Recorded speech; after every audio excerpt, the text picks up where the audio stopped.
Order, order. Welcome to the Public Accounts Committee on Thursday, the 6th of February 2025. Domestic and industrial energy bills in the UK have significantly increased since autumn 2021 due to a variety of factors, including increased global demand for gas following the pandemic, as well as the impact of Russia's invasion on Ukraine in the energy markets. Government responded to this by introducing a range of financial measures designed to help reduce the impact of these increases on consumers. In June last year, our predecessor committee examined these energy bill supports and found that the support took too long to get to those most in need, and I'm sure that's a subject we will examine today. So we are examining these schemes using the findings of the NAO's follow-up report from November 2024. We'll be asking witnesses what lessons they've learnt from the introduction of these schemes, how they plan to ensure that no consumer is left behind with any future support, and how the department can ensure that the UK energy market is sufficiently resilient to any future shocks. So to help us with all of that, we're very warm welcome to all our witnesses today from the Department of Energy and Security and Net Zero, and we have, of course, with us, who's appeared before this committee many times before, Jeremy Pocklington, CBE, the Permanent Secretary. Jeremy has been Permanent Secretary at DESNZ since February 23 and was previously Permanent Secretary at DLUC, now known as MHCLG, Ministry of Housing and Local Government. We also have Jonathan Mills to my left. He is the Director General of Energy Markets and Supply. Jonathan became Director General for Energy Markets and Supply at the then Department of Business, Energy and Industrial Strategy since November 22. So welcome, Jonathan. And finally, Ben Golding on the right, on my right, Director of Clean Power since of the Clean Power Unit, the Clean Power 2030 unit. Ben was previously the department's Director of Strategy. So we've got three eminently well-qualified people to help us with this, I think, what will be quite complex session today. So you're all very, very welcome indeed. Shall we start with Anna Dixon to talk about insulation schemes, please, Anna? Thank you, Chair, and good morning, witnesses. I just want to raise an issue that's affecting not only my constituents, but constituents quite widely, which is a retrofit scheme. So under previous government scheme, the retrofit around sort of cavity wall installation, there were quite a number of companies who went around quite aggressively selling this, including targeting some fairly poor quality housing.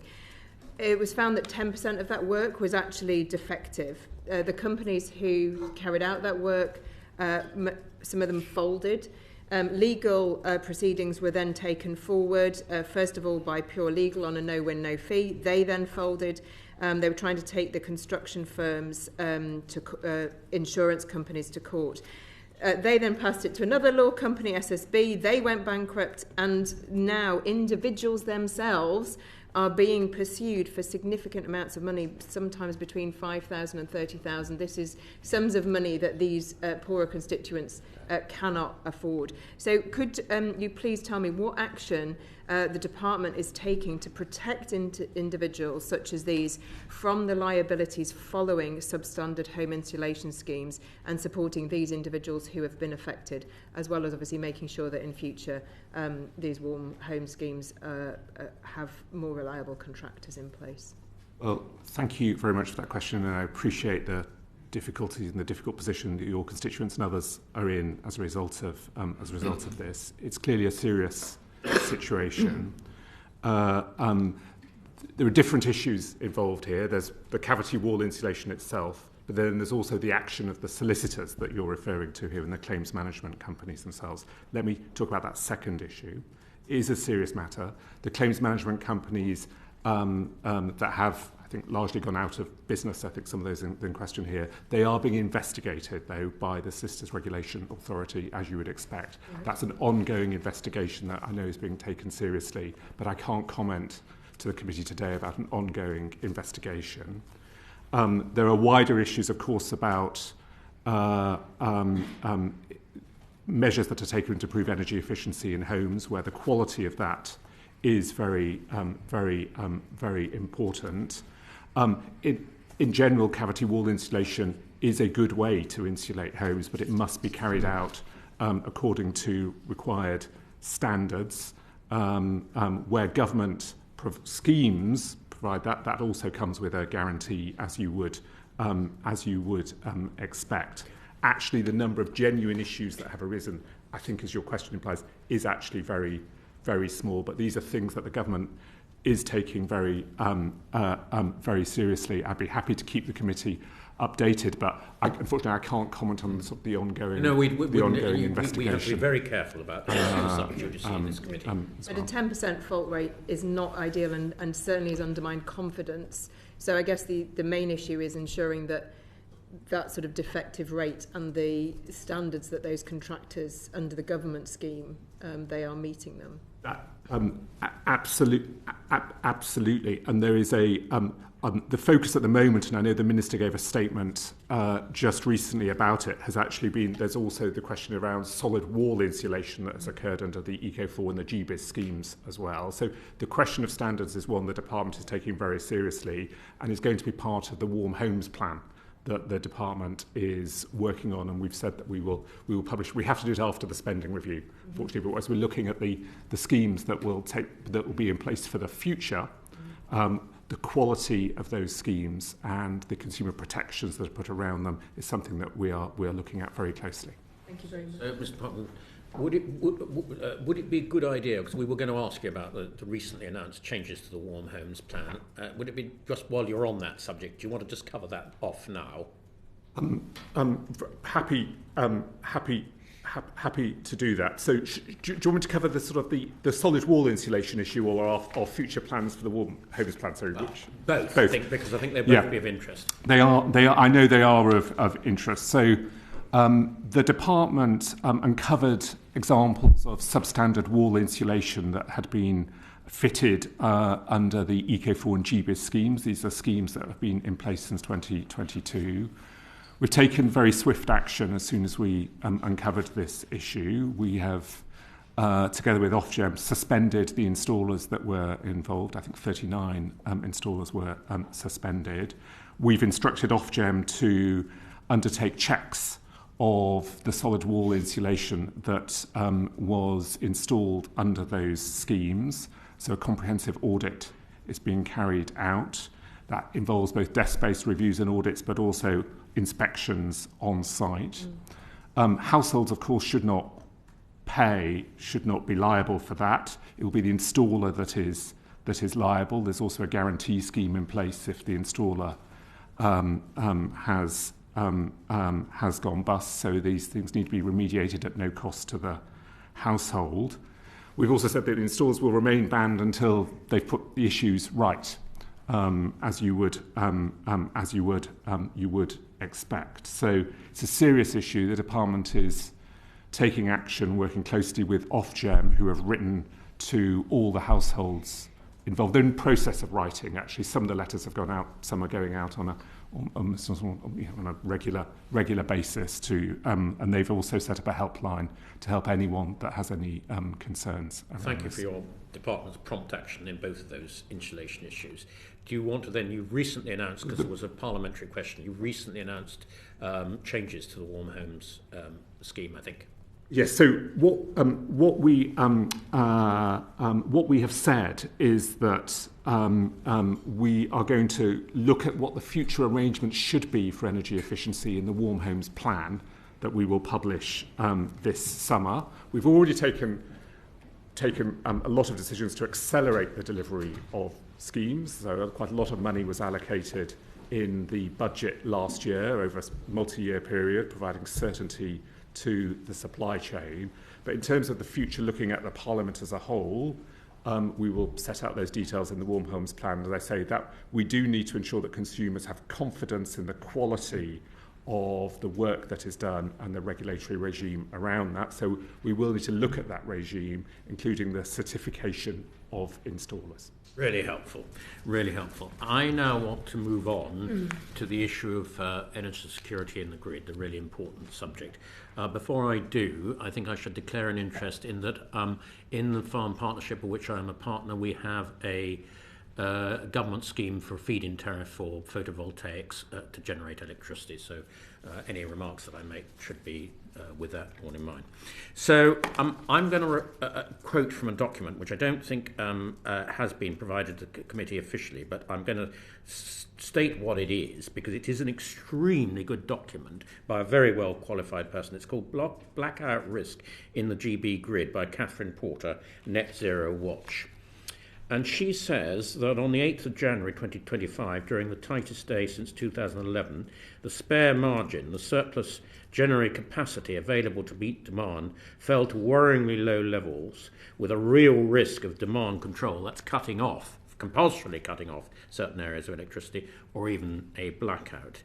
Now, she goes on to say there are a number of reasons for this, but I don't know whether you want to just comment on that. Permanent Secretary, because with certain weather conditions, with a interruption to the interconnector, with one or two power stations going down by lightning strikes, when all of these events occur together, we seem to be getting to a situation, particularly in the winter months, where the grid supply is getting dangerously low. So I don't know whether you want to comment on that and what could be done about it in future. So energy security and security of supply is obviously the highest priority of my department. In relation to events surrounding in early January, the National Energy System Operator that we've established confirmed that at no point were electricity supplies less than anticipated demand. Margins actually remained healthy.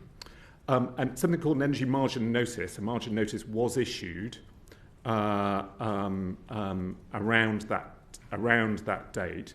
That is a normal part of the system operation and is not an unexpected event.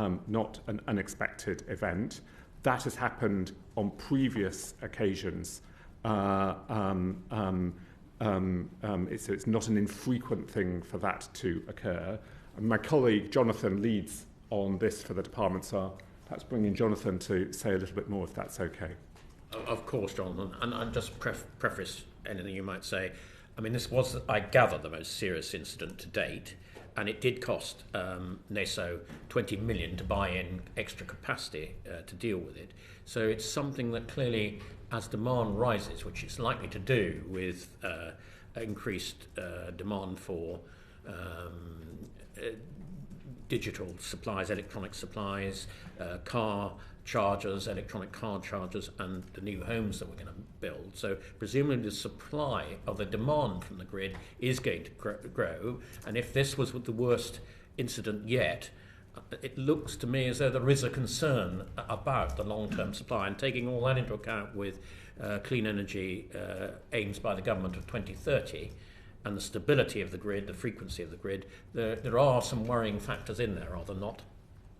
As Jeremy said, we work really closely with the National Energy System Operator to manage the system on a strategic and tactical basis.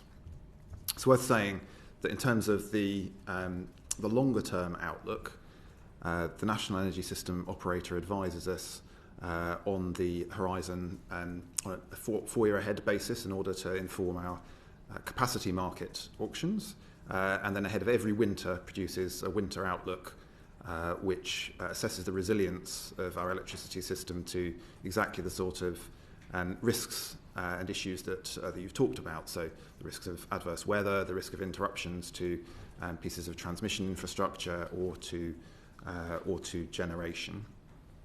In the early January period that you talked about, we were in close touch with the National Energy System Operator.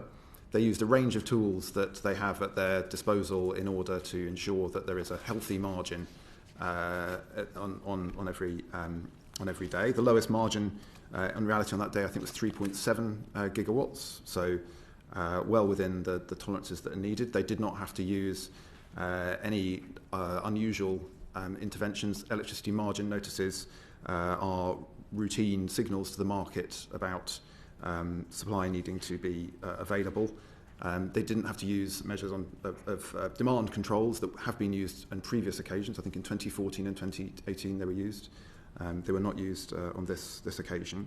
And while there were some balancing costs incurred, they weren't unprecedented. They were lower on this occasion than the last time that an electricity margin notice was issued. So I think we absolutely will work with the system operator to ensure that we've got a full assessment at the end of the winter of how the winter has played out in the way that we usually do to inform next year's winter outlook in terms of the strategic questions that you raise about the changing nature of the grid, changing nature of generation, the different sorts of demands that we're seeing both through electrification of heat and transport and other services and through new demand sources like data centres.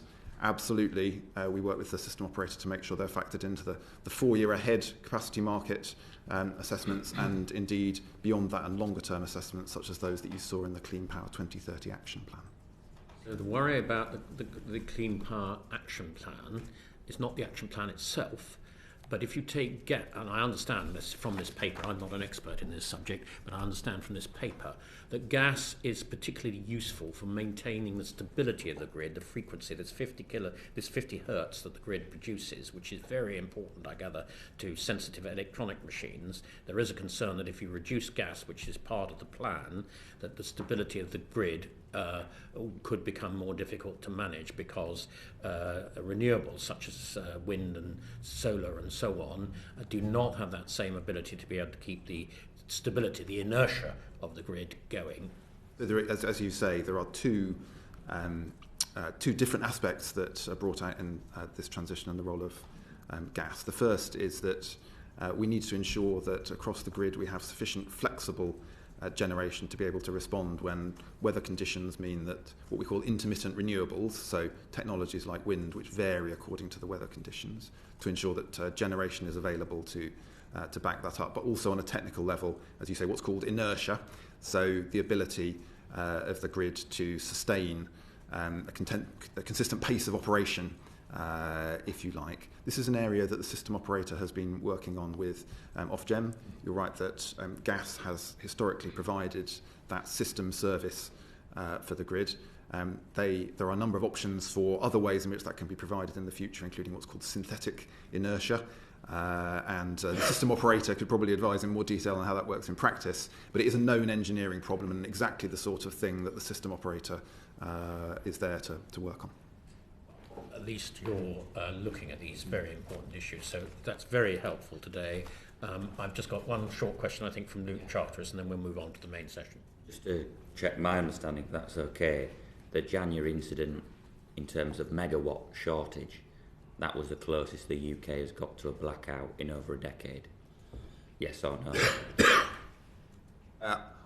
The National Grid, the National Energy System Operator advised that the margin was at 3.7 gigawatts, which was healthy and well within the tolerances that we looked to in the winter outlook. So we don't agree with the analysis in that in that report. Okay. Well, I'm sure this is a subject that's so important that it's probably a subject we will return to. Very serious issue. But thank you very much for both of your help on that. So we now move into the main session, and I think that it falls to me to ask the first question. In relation to the NAO's report, excellent report into the detail of how you managed energy bills during the steep rise in prices from 2021 onwards. What would you do differently today than what you did over that period? And incidentally, this is not a critical question because I think the report is, and I think this committee will be complimentary with which the speed and effectiveness you brought in those schemes. So it's not a critical question. It's just really, I suppose, a question on lessons learned as to how you might do it differently next time if there was a spike in bills. Thank you. There are lots of different aspects to this, and perhaps I can set out some themes that I'm sure we can explore further through the hearing. And I think I've got sort of 3 themes that I think we need to explore. If the exam question is how to avoid and what you would do if there are sort of further spikes in energy prices. The first thing to highlight is the importance of the clean power mission, to which you've already referred, to get us off the roller coaster of international fossil fuel markets and volatile prices.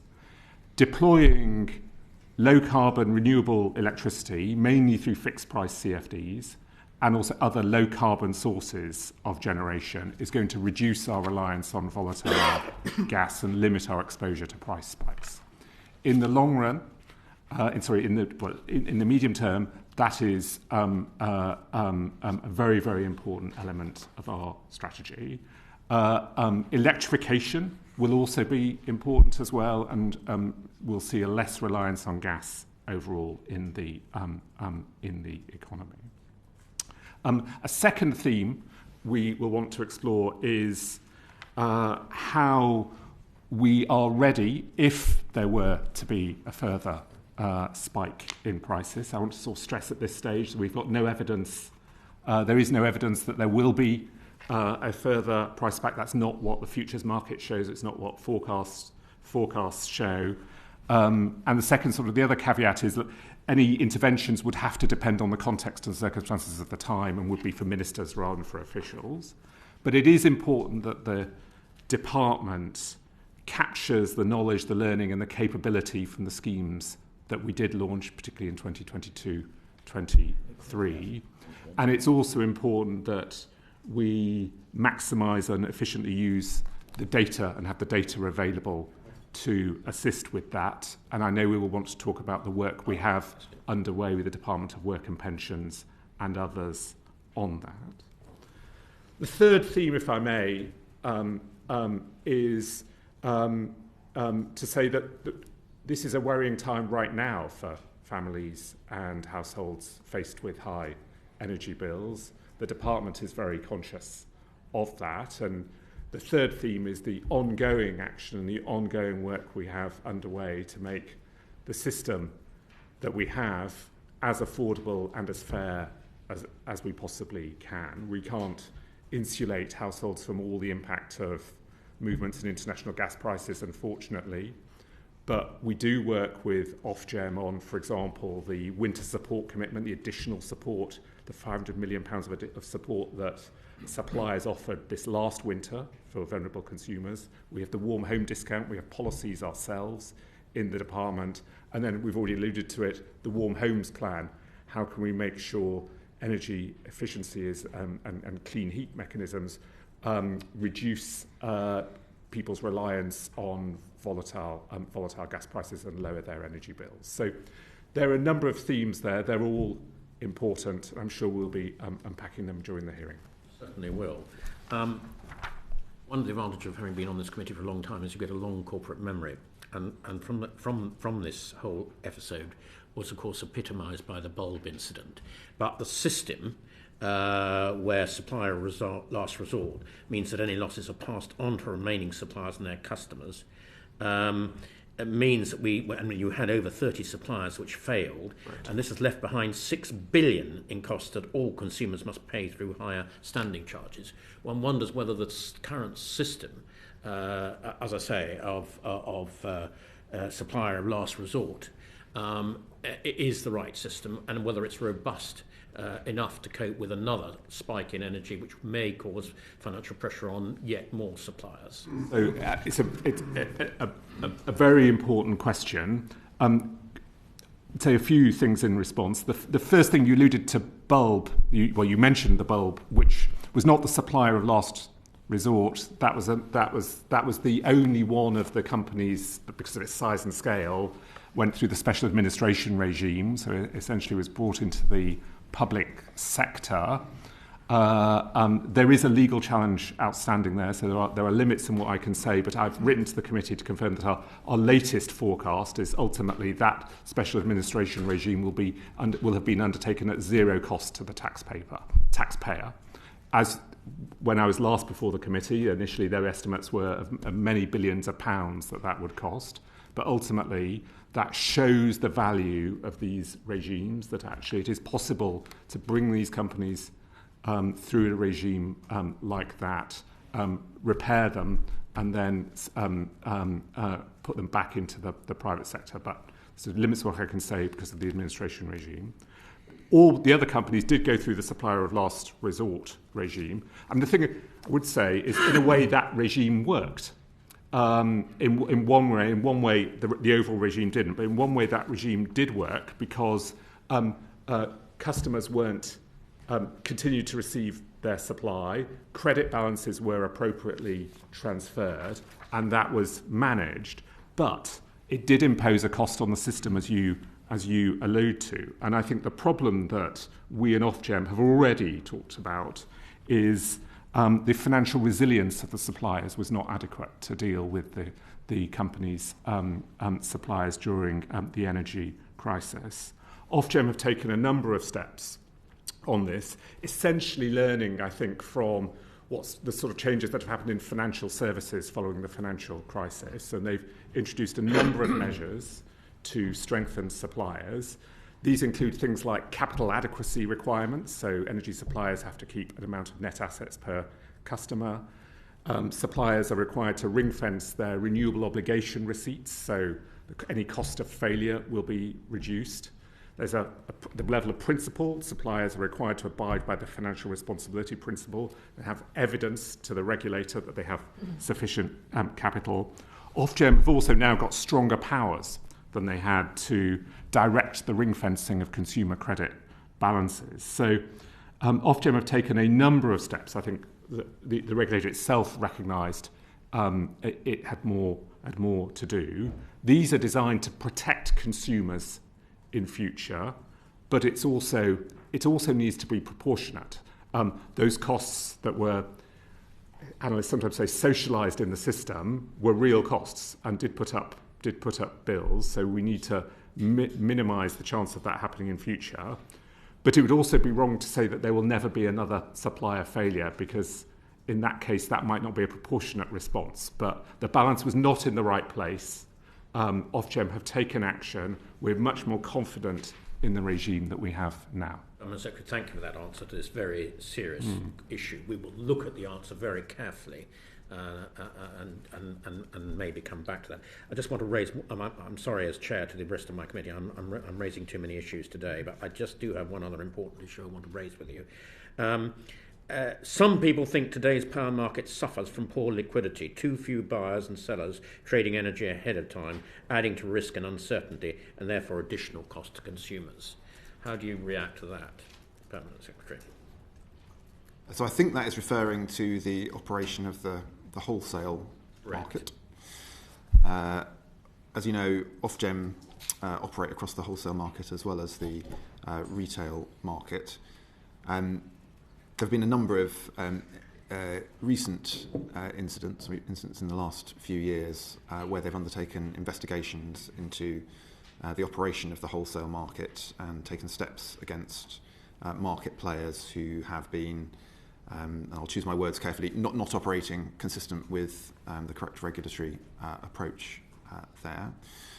You will also know that we are in the process of conducting a review of electricity market arrangements, which looks at the structure of those markets, including whether the current national market provides the right link between supply and demand.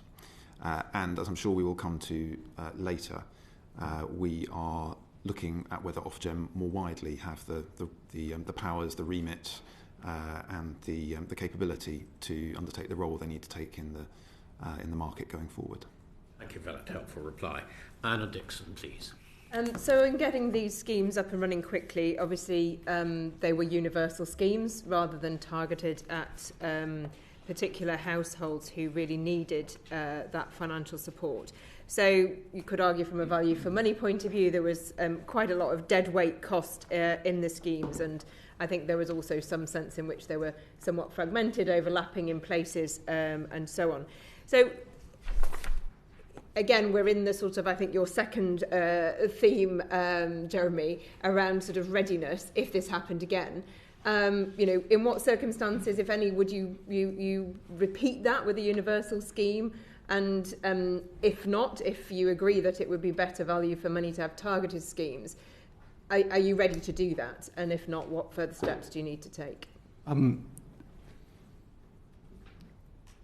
So completely understand the question, and I think the question around targeting is a very important one that we will come on to. But the first thing I'd just like to say is I think it is a very real policy decision for ministers at the time to take about whether or not any scenario requires a broad-based scheme or a targeted scheme. You rightly raised the issue that broad-based schemes can result in dead weight, and ultimately there are strong arguments to target interventions on those that need the support most and sort of vulnerable households there.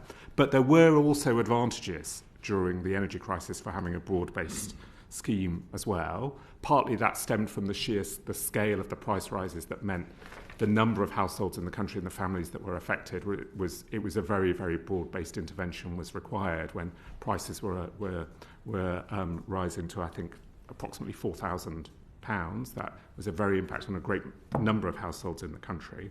The other argument for a broad-based scheme is the macroeconomic impact that can have in terms of market stability, in terms of confidence.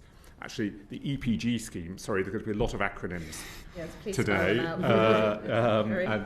Energy Price Guarantee Scheme, we should at least start with that. The Energy Price Guarantee Scheme, which was essentially the sort of the cap, the £2,500 cap that was introduced, that actually lowered headline measures of CPI by 2.8 percentage points. So there can be macroeconomic reasons are needed for broad-based schemes. But I'm now going to park that and then move on to the question of targeting, because that is important. Because obviously one of the reasons sometimes for universal is that it's simply administratively not possible to target. So obviously we want to be in a position where future ministers actually have a choice about, even on balance, from what you've said, occasionally universal is appropriate. I just wanted to test whether, had we wished to target, could we have done so? It would have been possible to do some targeting, but not necessarily. Sorry, this is not a particularly helpful answer. It would be possible to target in some ways, but not necessarily the ways that a government or ministers at the time would have wanted to target. Is the sort of the basic answer to that. It would have been possible to target where there was a sort of existing machinery in place. For example, the warm homes discount, if there was sufficient advance notice, would be an example of that. Can I just unpack, go a little bit broader from that, and maybe bring in one of my colleagues as well. Targeting is something that we are looking at. It obviously requires data and data linking to be effective. Now, we already do some of that in the electricity system, in particular through the warm homes discount, where there is a strong linkage to, for example, people on pension credit and people on some means-tested benefits. The question is whether we can go further, and we have a lot of work underway to improve our understanding of data flows, to create those options. But it's not a straightforward issue. So just to give one very concrete example of why it's not easy is we work on a household basis. Energy is supplied on a household basis. That works well with the benefit system, which also works largely on a household basis. But the tax system, which is where you get income data from, of course works on an individual basis. And that immediately creates a very real sort of complication in data. So that's the sort of thing that we need to look at. I don't know, Jonathan. Yeah, just to say a little more about this. Firstly, it's worth saying that within the suite of interventions that we put in place, there was quite a lot of targeting in some of the schemes. So, for example, the schemes that targeted those who were off-grid had to identify those who were indeed using alternative fuel sources and so forth. But in terms of the sorts of targeting that you're referring to, in terms of characteristics of the households, we're trying to. I think the fundamental thing that we are trying to do is make sure that we have the best possible infrastructure in place to enable us to have choices, should that be necessary in the future, recognising that the precise response will depend on the conditions at the time. And to do that, there are three main streams that I would pull out. The first is working with others in government to make the best use of existing data that is available to us. So, as Jeremy said, that particularly involves the relationship with DWP and the ability to make best use of benefits data. Second, working with others in the wider system to make use of data and information that might not be principally held by government. So we may talk more later about the £500 million winter support package. The energy companies who are delivering that are making use of the information they have about their customers, about who they see experiencing hardship, how they can target support most effectively. Similarly, there's been some really interesting work with the NHS, where local health trusts or GPs may have information about individuals who have particular vulnerabilities or in particular need of support. So there's a sort of area around that. And the most it's probably the most difficult nut to crack, I think, as Jeremy says, is the relationship with income data. Income data, as Jeremy says, is collected on an individual basis rather than household. It also has a number of different technical issues, including lagging in self-assessment data. It's quite a long way out of date by the time it's fully organised, and different categories of income may be taken into account better or worse. But the Chancellor said, I think, in the budget that she wanted work to progress to identify better ways of household information being used to target economic support. We're closely involved in that work with the Cabinet Office and HMRC and others, because if it was possible to crack that would provide a wider range of options. I wouldn't want to underestimate the very significant technical and practical challenges in doing that. But those are the three levels that we're working on. Because obviously, I mean, this sort of infrastructure will be useful not just if there's another spike, but whether it's targeting, particular schemes around warm homes, where we know some of the poorer homes are the worst insulated and people are most affected by sort of fuel poverty and therefore have the most benefit from home insulation. So I think we're going to come back to some of the stuff later around sort of vulnerable customers in particular. But my sense is you've got some, if I'm just to confirm before we move on, some data linkage with DWP currently. Correct. You're exploring it with the NHS to a degree. We're working with a range of people outside government, including suppliers, including the health service, local government. But the HMRC, you feel, is not because of the nature of the data? We are working with it. We're working to see what is possible. Right. We're clear that it is significantly more complicated than using benefits data for the reasons that we've outlined. Okay, thank you. I'll come back to that. Can I just comment on the back of Ms. Dixon's excellent questions? Government was able to act at speed during the middle of the pandemic, and in my area, for example, a combination of health and local authority to target those people that actually needed deliveries of food, which I was involved with, was a good example of how government could act at speed. Now, not in an emergency, but what I would say is, could we look at this data matching very carefully between different departments and be prepared if there is another spike? Being prepared is halfway towards solving the problem. Strongly agree on that. As Jonathan said, I think our job in the department is to make sure we've got the tools ready to go. So it's a little bit hypothetical, this, but it's contingency planning that a government department should be doing. Obviously, we have to work with what is possible, and that's what we're working through at the moment. Brilliant, thank you. Lloyd. Thank you, Chair. One of the things that's quite interesting going through the NAA report is that it's been quite difficult to judge the impact of support schemes for energy. I was wondering, with that in mind, and just building on what Anna said, could you just touch on a bit more about what has been learnt about the energy support schemes that were in place during the COVID pandemic, and whether or not you did deem them to be successful? But I appreciate that we don't really know the full impact, but what's your initial takeaway? We do think the support schemes were successful. I mean, the report itself says they were undoubtedly successful at protecting the vast majority of consumers from the extremes of energy price increases. So based on the sort of that core objective, they were successful.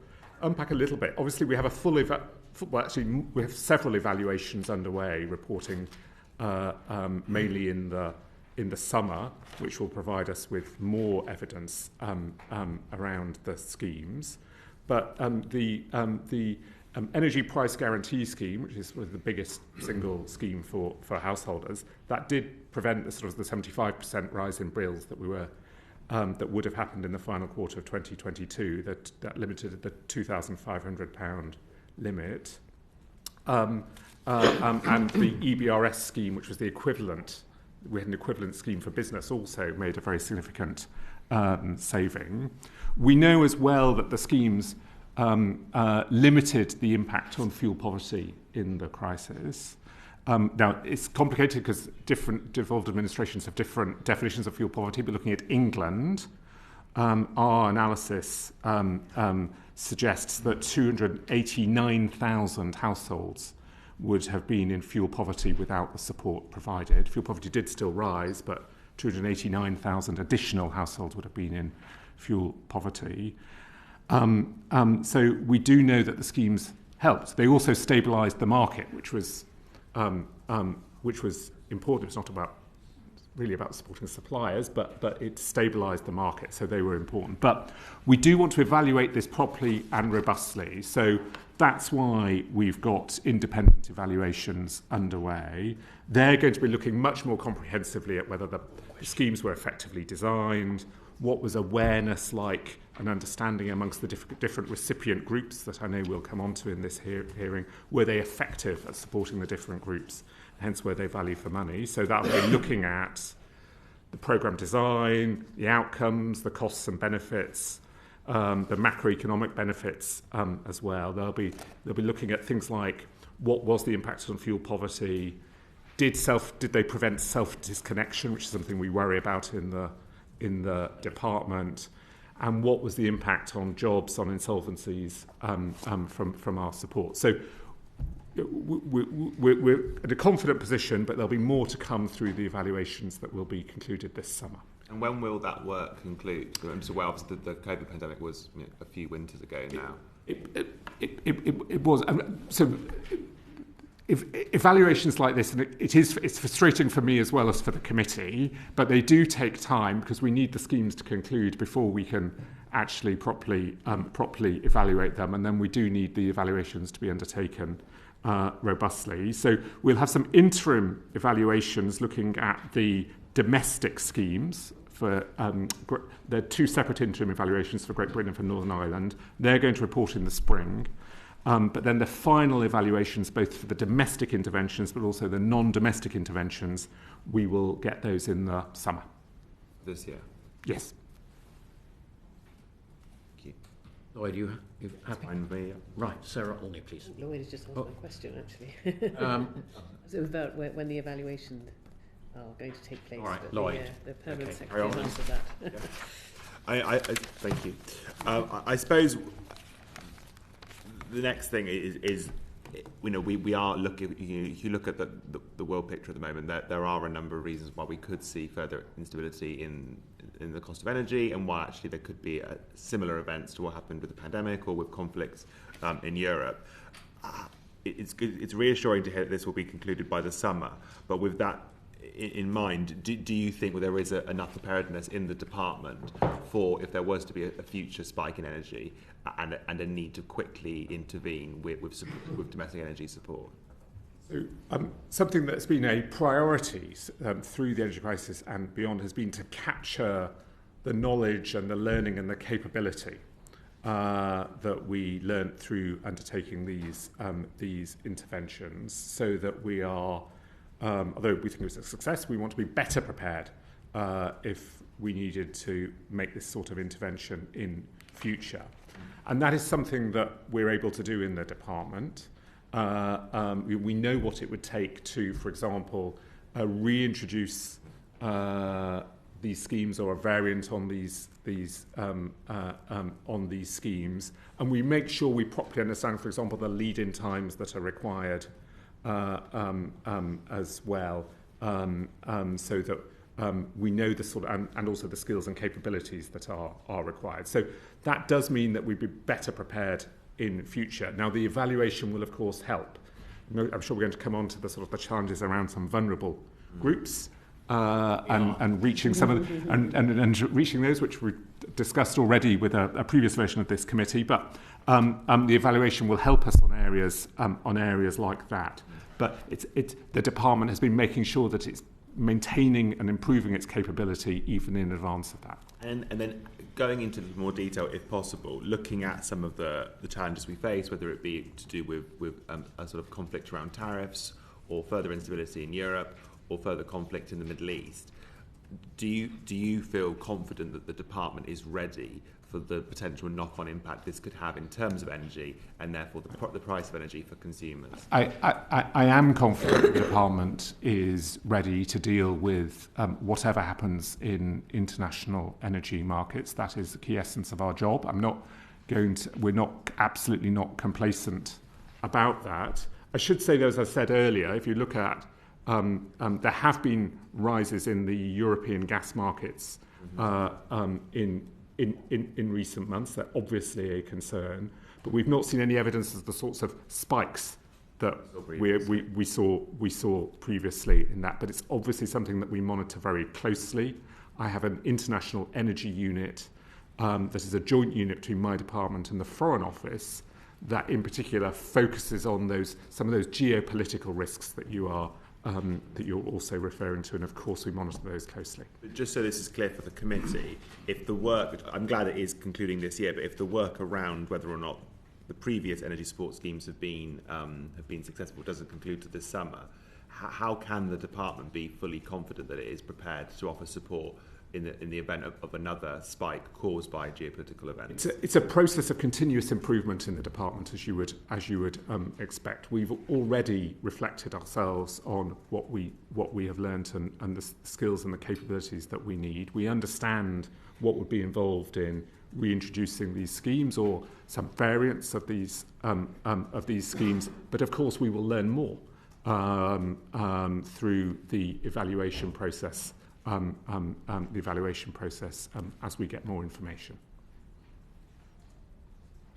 Thank you very much. Michael Payne, please. Thank you, Chair, and thank you to the witnesses. Permanent Secretary, you talked earlier about some of the possible key drivers around the costs of electricity and gas, and I've got a question in particular about the rebalancing of costs of electricity and gas. You, I think, made reference to the UK's reliance on national gas, also the limited gas storage capacity in the UK. Chris O'Shea, the Group Chief Executive of Centrica, said in January that the UK's total gas storage capacity is around 10% less than in France, Germany or the Netherlands. We also know one of the key drivers is around government levies. The department had plans to try and rebalance the costs of gas and electricity, I think, 2 years ago, particularly in relation to the moving of government levies from electricity to gas. And yet we've still not seen any material action on that front. So my question is, why have you still not made progress on rebalancing the cost of electricity and gas? These are all very important issues that you're raising. First of all, on gas storage, and the National Energy System Operator also oversees that and has confirmed that gas storage remains healthy. We have a very different gas. Our gas system is very different in this country than to many European countries, but it's something obviously we constantly look at and ask ourselves about. I can't comment on Rough because that's an asset owned by Centrica, and I don't want to talk about commercial matters in this environment. But then you raise the wider question of rebalancing, which is an important issue. The issue that we have is that a lot of the policy costs and network costs in this country are placed on electricity rather than on gas. So the ratio is high compared to many comparative countries, and there is a good argument for looking at that and looking to rebalance those costs. What our ministers have said is that yes, it is right that we look at that, but we do so carefully in a way that is affordable and fair for those involved. That's because there are some households that currently use both electricity and gas, and there are some households that only use electricity or are not connected to the gas grid. I think I'm right to say, I would say 100% or thereabout access electricity, and I think it's only about 80% access gas. So that creates questions around essentially distributional questions that need to be looked through, and that's what we're doing with our ministers. So if I may just press the point, Permanent Secretary, I think we were originally anticipating hearing a plan around that, taking into consideration the points you've made that ministers are considering in 2024. Obviously, we've had a general election, understand you've a new set of ministers. What's the timescale for that? Because I think, as you rightly say, we face one of the highest ratios, 4-1, I think, between the price of electricity and gas in comparison to our nearest neighbours in Europe, notwithstanding some of the points you've made about the different system we have around gas in this country. So what's the anticipated timescale for when people may see a move in rebalancing the costs? We're looking at that. I mean, obviously, the thing I would say compared to the previous statements, obviously, we have had a general election. We have got a new government. We've been, I think it's clear we've been working incredibly hard in the department to set out our plans and our approach to the mission. This is something that we're now looking at. We've not set out a specific timetable on rebalancing, though, but the assurance I'd give the committee, if it's that, is that it is something we're looking at seriously. Thank you. I appreciate you don't want to comment on Rough, Permanent Secretary, but nevertheless, is it not the case that the UK's total gas storage capacity is around 10% less than France, Germany, or the Netherlands, and our storage levels are concerningly low? We're an outlier from the rest of Europe when it comes to the role of storage in our energy system.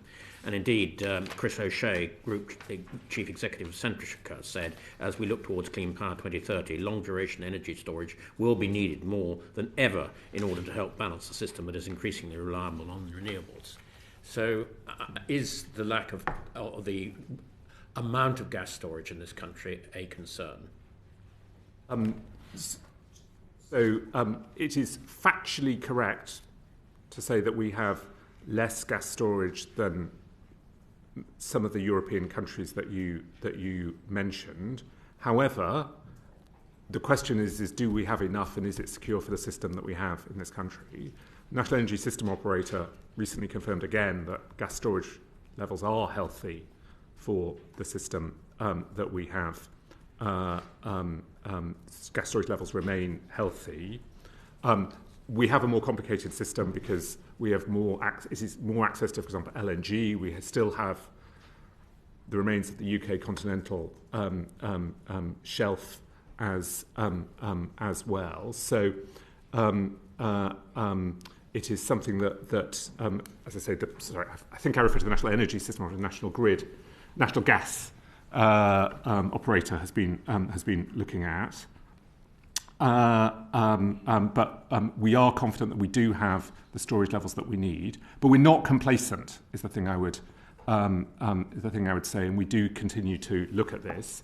You raised the wider question, which I'm calling on long-duration energy storage. I don't know if there's anything we want to sort of add on that, because there's a wider set of issues here that we are looking at very closely. It's important. So just to build a bit in relation to our gas system, we are in a much stronger position geographically than a number of other European countries with our access to liquefied natural gas import terminals, our interconnection into Norwegian gas fields, and indeed our own domestic production. That provides a kind of diverse range of supplies.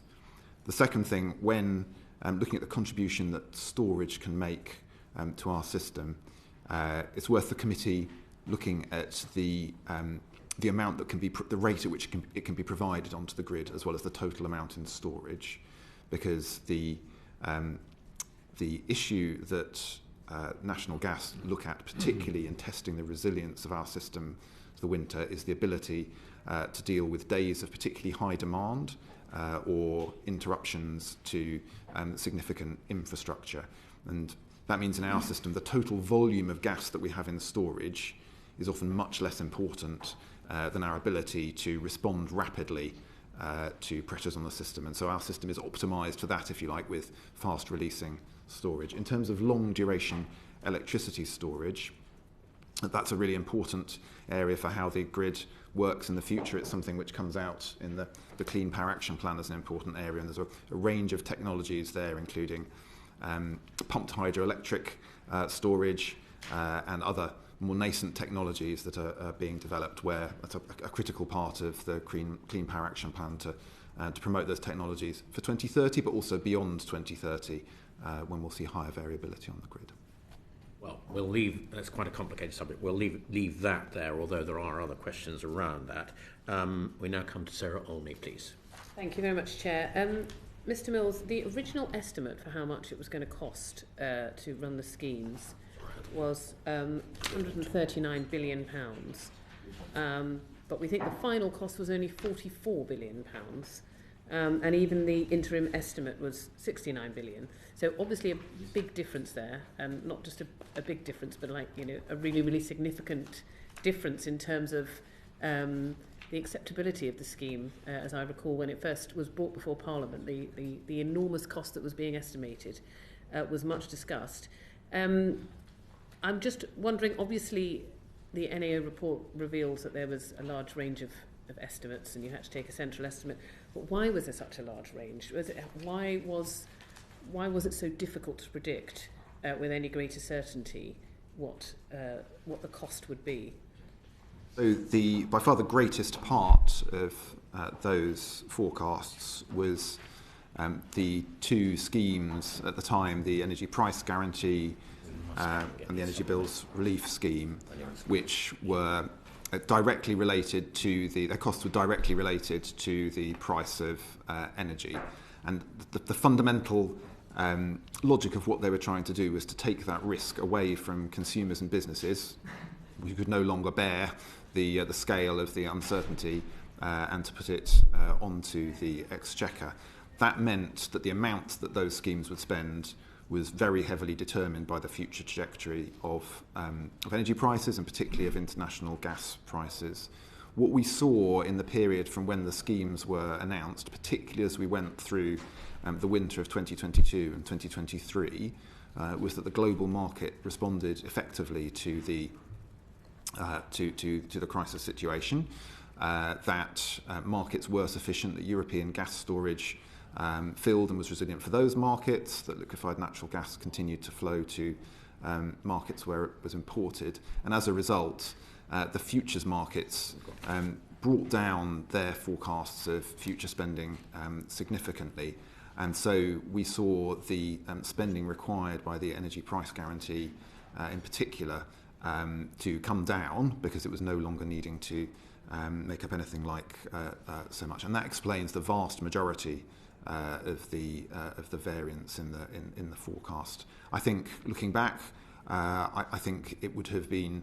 I don't think I can claim that it would be possible to forecast those costs with any greater precision at the time, because the nature of international energy markets, the uncertainty there was fundamental to what we were trying to do. And I think it's explicable in those factors when you look to the outturn.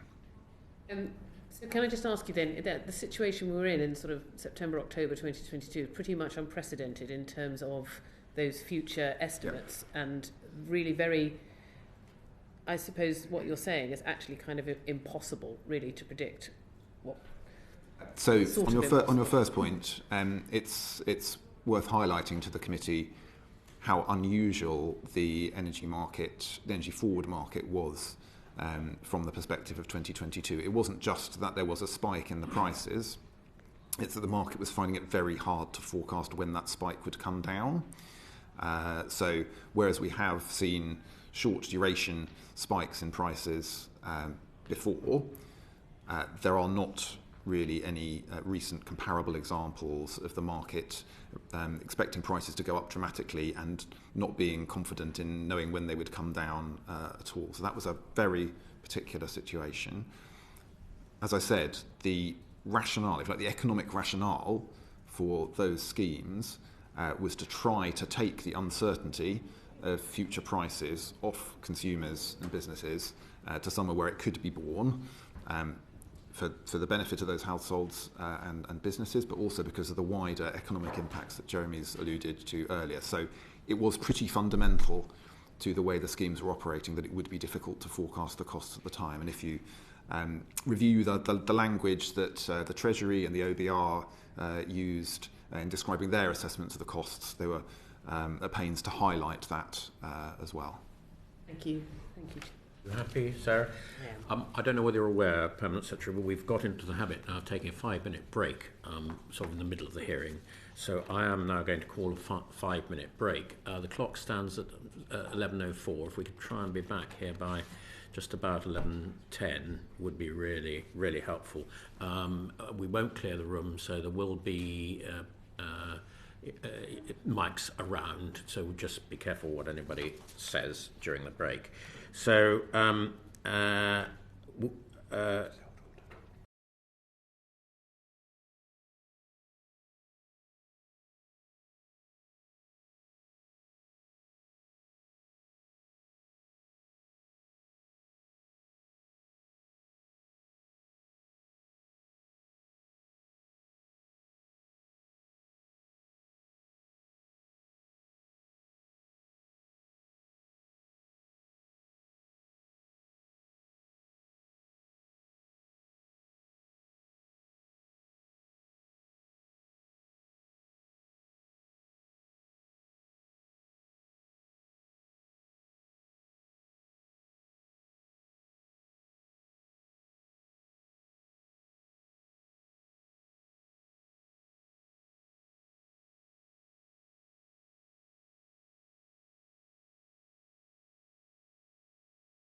order. Welcome back to the committee's hearing on energy bills support. And to help us further with that, I turn to Clive Betts, please. Thank you, Chair. Permanent Secretary, you've already said that the schemes you introduced to help people with the costs of energy stopped a number of households. I think you said the figure was nearly 300,000 from getting into fuel poverty. But even on the same measures, the 238,000 households did go into fuel poverty despite the support. And indeed, on different analysis, depends on how you define fuel poverty. We already said there are different ways of doing it.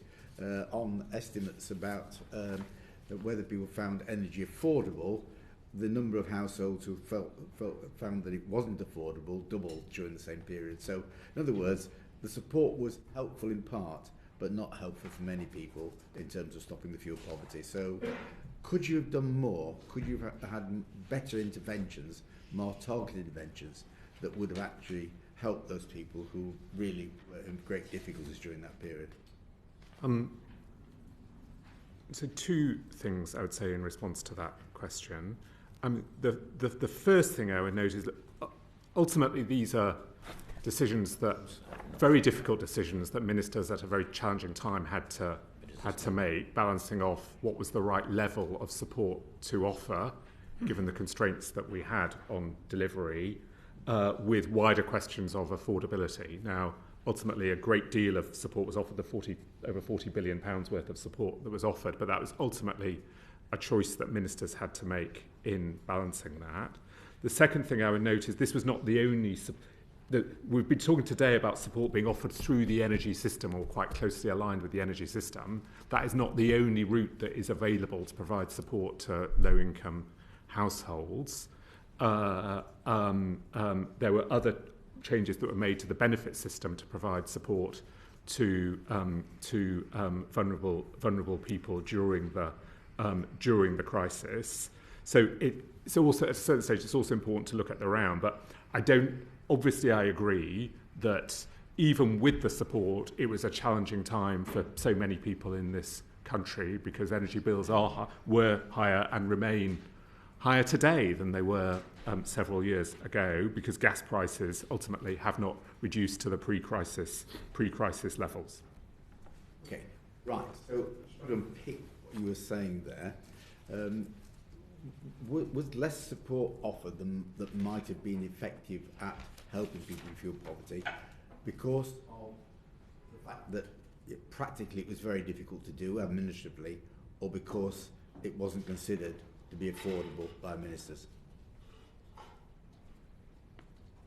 So, as Jeremy said, the schemes were attempting to deliver a range of objectives. So they were aiming to address the direct impact on households, including the most vulnerable households. They were aiming to have a wider macroeconomic impact. They were aiming to tackle inflation and manage the impacts of the energy price shock.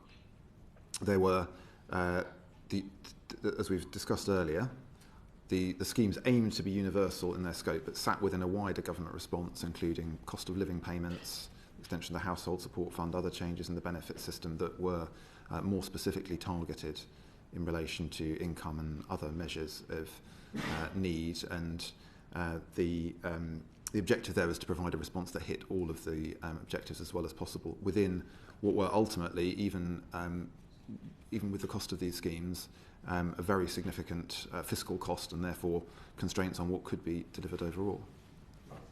So practically, administratively, you could have done more to help people getting into fuel poverty, but it was a decision about affordability that stopped it. We'll come on to the issues that the evaluation is looking at later, and I think you started off by asking about were the things that we could learn from this and do more on in the future, and I think there are a range of issues that we'll be looking to that to inform us about, like the issues around take-up for some of the more targeted scheme, whether there are lessons around communications and so forth. But as I've said, the schemes overall and the overall government response was aiming to ensure there was a I think we've heard about strong the response for those in need. response. Look, just a very straight. The answer is yes. We just say It is perfectly possible you could have set the support offered at these schemes at a different level. So the discount of £400 that was offered to all households, you could have set that at a higher level if you want. But ultimately, there is an affordability constraint that was on government at the time, and they were decisions that ultimately taken by ministers at the time. Therefore, you could administratively you could have done more to particularly help people in fuel poverty and those get on the brink of fuel poverty. That was so administratively might have been challenging, you could have done it, but in the end it would have cost more, and that was an issue that couldn't be dealt with by yourself. The very large, I think, what ultimately for ministers, but ultimately an awful lot of support was offered, but there were ultimately limits on that. Administratively, there were other options that could have been undertaken. Administratively, there were other options that could have been taken to provide more support, including to certain groups, not necessarily perfectly matching a particular definition of fuel poverty, but obviously you could offer more to some characteristics of vulnerable households. Mentioned now. Is there anything you just want to see if my colleague wants to say anything and unpack that? Just to sort of draw a distinction between two things in this. So I think there's the general point around schemes like the energy price guarantee, which could absolutely have been set at a different level. So if there was a effectively capped bills at £2,500 for a typical household. There's a separate question of the ability to target through the schemes, and that comes back to some of what we've discussed already, which is could you have done more through targeted schemes? Could we have targeted an element of that at a particular group? And I think that gets into the very real trade-off between the speed of implementation, the breadth of the impact on households, the number who are in scope, and the ability to get this out. So I think the question of could you do more in absolute terms and set the level differently is one thing as an affordability judgment. The question of could we have done something more for a more targeted group actually is quite challenging, and gets into some of those questions of available data. Okay. Mr. Mills mentioned that you were now looking at what was practical going forward. So have you learnt lessons about how you might better target help going forward to, again, make sure that we reduce the number of people, households in fuel poverty? So a lot of this goes to the conversation that we had earlier about the different sources of data that we can use, and a particular challenge in the period that we're talking about was targeting people who might not be in the benefit system but might have relatively low incomes, and finding ways of improving the ability of the government overall to target economic interventions in relation to income is an administrative constraint at the moment, and one, as I said, the Chancellor has tasked departments with trying to improve options on. So it remains something you are aware of but haven't got an answer to at this stage? So haven't got a full answer to at this stage would be because of that very real challenge of income data being largely on the individual basis and benefit data and the energy system rather largely looking on the supplier, the household basis. Right. Okay, can I just come on to one other aspect of the help you gave, and about hard-to-reach groups, those individuals who didn't have an electricity bill, so you couldn't say, there's a bill, that's what we can give the assistance to. I'll just flag up, I mean, you mentioned, I think it's been mentioned that retirement homes and places like that. I've got a retirement village. People have their own individual properties, and the landlord is an RSL, the owned property. I said, why couldn't you not have got the RSL to give you the names of all the people who live there and just provided the help to them? Because that would have got the help through a lot quicker and a lot more certainly to all the people who needed it. But you didn't. You wouldn't. Yep. So I think in let me broaden out a moment, and then I'll narrow down to residential social landlords. So on all of these, a starting point was that we were trying to get support to everyone, and that in itself makes this very challenging because there are a huge array of different circumstances when you're trying to reach the entire population of the country. So we did work with local authorities on some of what we call the alternative fund schemes, which was targeted at those households who didn't have an individual relationship with an electricity supplier. They in turn worked with both with residential social landlords, with their own housing stock and we introduced some regulations around what we call the sort of intermediary process, so not requiring people to pass through those costs that were made at that level. So we tried lots of means of outreach. It's worth saying there are a lot of different populations in this. If I give a couple of other examples, so as well as social landlords, care homes, park homes, or another came a lot, we got to something we call a continuous cruiser scheme for those people who would travelling canal boats. So there was vast complexity in this, which meant that we needed to try to reach all of these groups with lots of communications. But one of the principles and one of the things we focused on in delivering these schemes, and which I think led to the very high levels of overall take-up we saw, was trying to deliver as far as possible through the energy system. That was our starting point in the way we could reach most people. So that meant that where we had to adapt the schemes where there was no relationship with an electricity supplier, it was naturally much more complex and required a lot more outreach, and indeed required an application-based element that there wasn't in the main parts of the schemes. Look, I get that for many arrangements, and with park homes, for example, you may not have a clear understanding of who the owner is. It may be complicated. I understand that, but with an RSL, it's pretty clear. These are registered bodies. They're clearly accountable. They're accountable to their regulator. Couldn't you have trusted them to give you a list of the people who lived in the property and just circumvented all the need for applications and the delays and the fact that some people missed out because of it? For a number of the schemes, we did exactly that, where there were intermediaries such as social landlords. The money was given to the landlord with a requirement to pass through to the tenants. I think I'd totally accept there were places where those communications didn't work. We didn't track the right people, but as far as possible, that was what we sought to do, and the overall levels of take-up were very high. But absolutely, there are lessons to learn in how we can do that. We've got a lot out of these schemes that we could deliver in future. It was, in a sense, it was as these schemes evolved, we went from the energy bills support scheme, the £400, through to the schemes like the energy price guarantee and the energy bills relief scheme.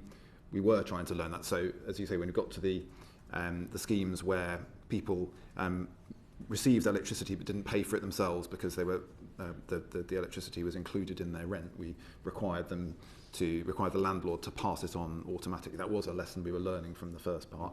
We will look to the evaluation to tell us whether there was more that we could have done and what the impacts of the trade-off we were trying to strike between fraud controls and other objectives, for example, where that came out in practice. Thank you very much, Clive Betts. Now on to Lloyd Hatton, please. Thank you, Chair. Moving on from that important line of questioning, I think it's also important that this committee reflects when a report highlights good work and where we've seen actually success. I think what's really clear from this actually is that the levels of fraud and error across energy support schemes were low, and were lower perhaps than they have elsewhere where financial support was given by the government. So it'd be useful for me if you could outline a little bit more about how you made sure that those fraud and error levels were low, and then if you could then go into a bit more detail about how we can ensure that those successes and the lessons that can then be sort of further disseminated across government more widely. Well, thank you. I'll say a little and perhaps bring in my colleague as well to add to that. So you're right. We are pleased with the overall outcome on fraud, although obviously any fraud is sort of undesirable. But the percent of irregular payments was very low, well under sort of 1% for most of the schemes. How did we achieve that? And I think we benefited to an extent from some of the lessons from the pandemic as well as part of that. I think the first and foremost thing I would say is we designed these schemes to work with the energy system and to avoid the need for applications. And that is probably the single most important thing, because it's the moment you start to get applications and is when things can get more complicated. And by limiting that, we were essentially minimising opportunities for gaming, using existing schemes with existing systems that already have sort of checks and balances in place. We did design the schemes as well, also to quite ensure there were careful boundaries between the schemes. Yes, there were one or two gaps that we need to continue to think about, but we really did try and minimise the amount of overlaps that were needed. Not possible completely to avoid applications, as we've discussed, for some of these, for people without that direct relationship with an energy supplier. Then, as far as possible, it's about putting checks in place, automating those wherever possible, and making sure those checks were both pre- and post-purchase, pre-application and post-application as well. And I think they're probably the key things I would highlight. But I don't know. I'm going to bring Ben in, who was very involved at the time. Yes, so if I say a little about how we designed this, some of the other things we did around this were simply to make sure we were learning from previous schemes and make sure we were drawing in the right expertise. So we, for instance, drew across some of the staff who had worked on the COVID schemes who had that experience. We also brought in some expertise from HMRC and brought people whose career was dedicated to work on fraud and counter-fraud, so that we had the expertise in the schemes as quickly as possible. I think it was also important that we worked with the Public Sector Fraud Authority, who were involved from the outset in assuring the fraud risk assessments that we did on every one of the schemes as we generated those. Those were very extensive. We worked through a whole range of scenarios and ways in which it would have been possible to commit fraud or to game the schemes and try to close every gap that we could find. Just to go into a small amount of detail on some of the pre- and post-payment checks, I think there's a lot of valuable learning in these. There was a huge amount we could do because we were working through the energy system to do things like compare the claims that we were getting in from energy suppliers with actual metering data quite close to real time before payments were made. We then had external auditors look across each of the schemes and test those payments as quickly as possible after they were made. So we were able to respond very rapidly to some of these things. One thing I would draw out is the level of complexity varied somewhat between the domestic and non-domestic schemes. So for the business market, actually, we learned a lot from getting in that meter data and getting in the scheme data about how that market was operating. We put additional checks and indeed internal boards in place to look at some of the more complex payments and claims individually, so we could put a lot of extra scrutiny on those before payments were made, and in some cases we held payments back while we tested those and looked for any irregularities. So there was a huge amount in this, and there's still a lot to learn, I think. Okay, and then I suppose in other areas, we particularly during the pandemic, we did see much higher levels of fraud, such as the bounce back loan scheme. So I mean, I think it's important, like you said, that work is going on to ensure that we don't repeat the mistakes that we saw with that scheme in the future. So just one final point, and it's probably for you, Jeremy, was around where there was automated payments. That was actually where we saw, for support, that's actually where we saw slightly higher levels of fraud. I was wondering if you could explain a little bit about why that was the case. We saw slightly high levels of, I think, irregular payments. I think formally, just in the EPG scheme compared to some of the other schemes. It's probably just worth sharing what we've actually done about that as a department. So that is it was the largest single scheme that we ran during the period. And our approach to those irregularities has been, we as a department, so on behalf of the taxpayer, have only been paying to suppliers what they should have been paid. So where there have been, in very small number of cases, suppliers have been overpaying consumers, we've not made those suppliers good for that. Where actually where customers lost out, it's been it's been for the supplier then also to make them whole. So we, as far as possible, have been sort of minimising the impact on the taxpayer. Some of these are very technical issues that arose about actually whether meters were actually registered correctly in properties. And we're getting into sort of very, very technical elements of the energy system here. And that's why I sort of refer to sort of these being irregular payments rather than fraudulent payments. Yeah, do you want to unpack some of that? Yes, I should have said earlier I was the SRO for the energy price guarantee, so very, very close to this. The energy price guarantee, I think it's very important. So the figures you've got here are fraud and error rather than fraud. And actually the vast majority of that 0.94% figure that we've got for the energy price guarantee is is error. So these are where we investigated these things. It's where there was an error with someone's payment system or calculation rate, and these things are possible to make good. What we did as part of the design of the scheme was to build in what we called a reconciliation process. So that's what Jeremy's referring to, and that ability to sort of look at this and ensure that suppliers make this good after the fact. So there was a delay, if you like, between some of the... we weren't sort of paying in full. Payments were always made in arrears, though not very far in arrears, to ensure liquidity for suppliers.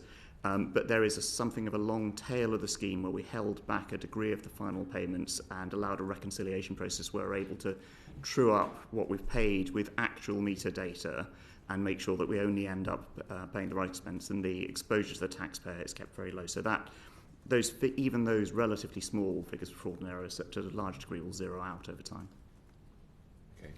Alden, can I just close off one issue? And this was an issue that the committee examined before, and it was the whole issue of energy suppliers forcibly breaking into houses to alter meters.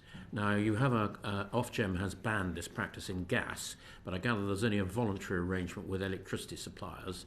Is that satisfactory, and can you guarantee to us that it would never happen again? Shall I comment on this?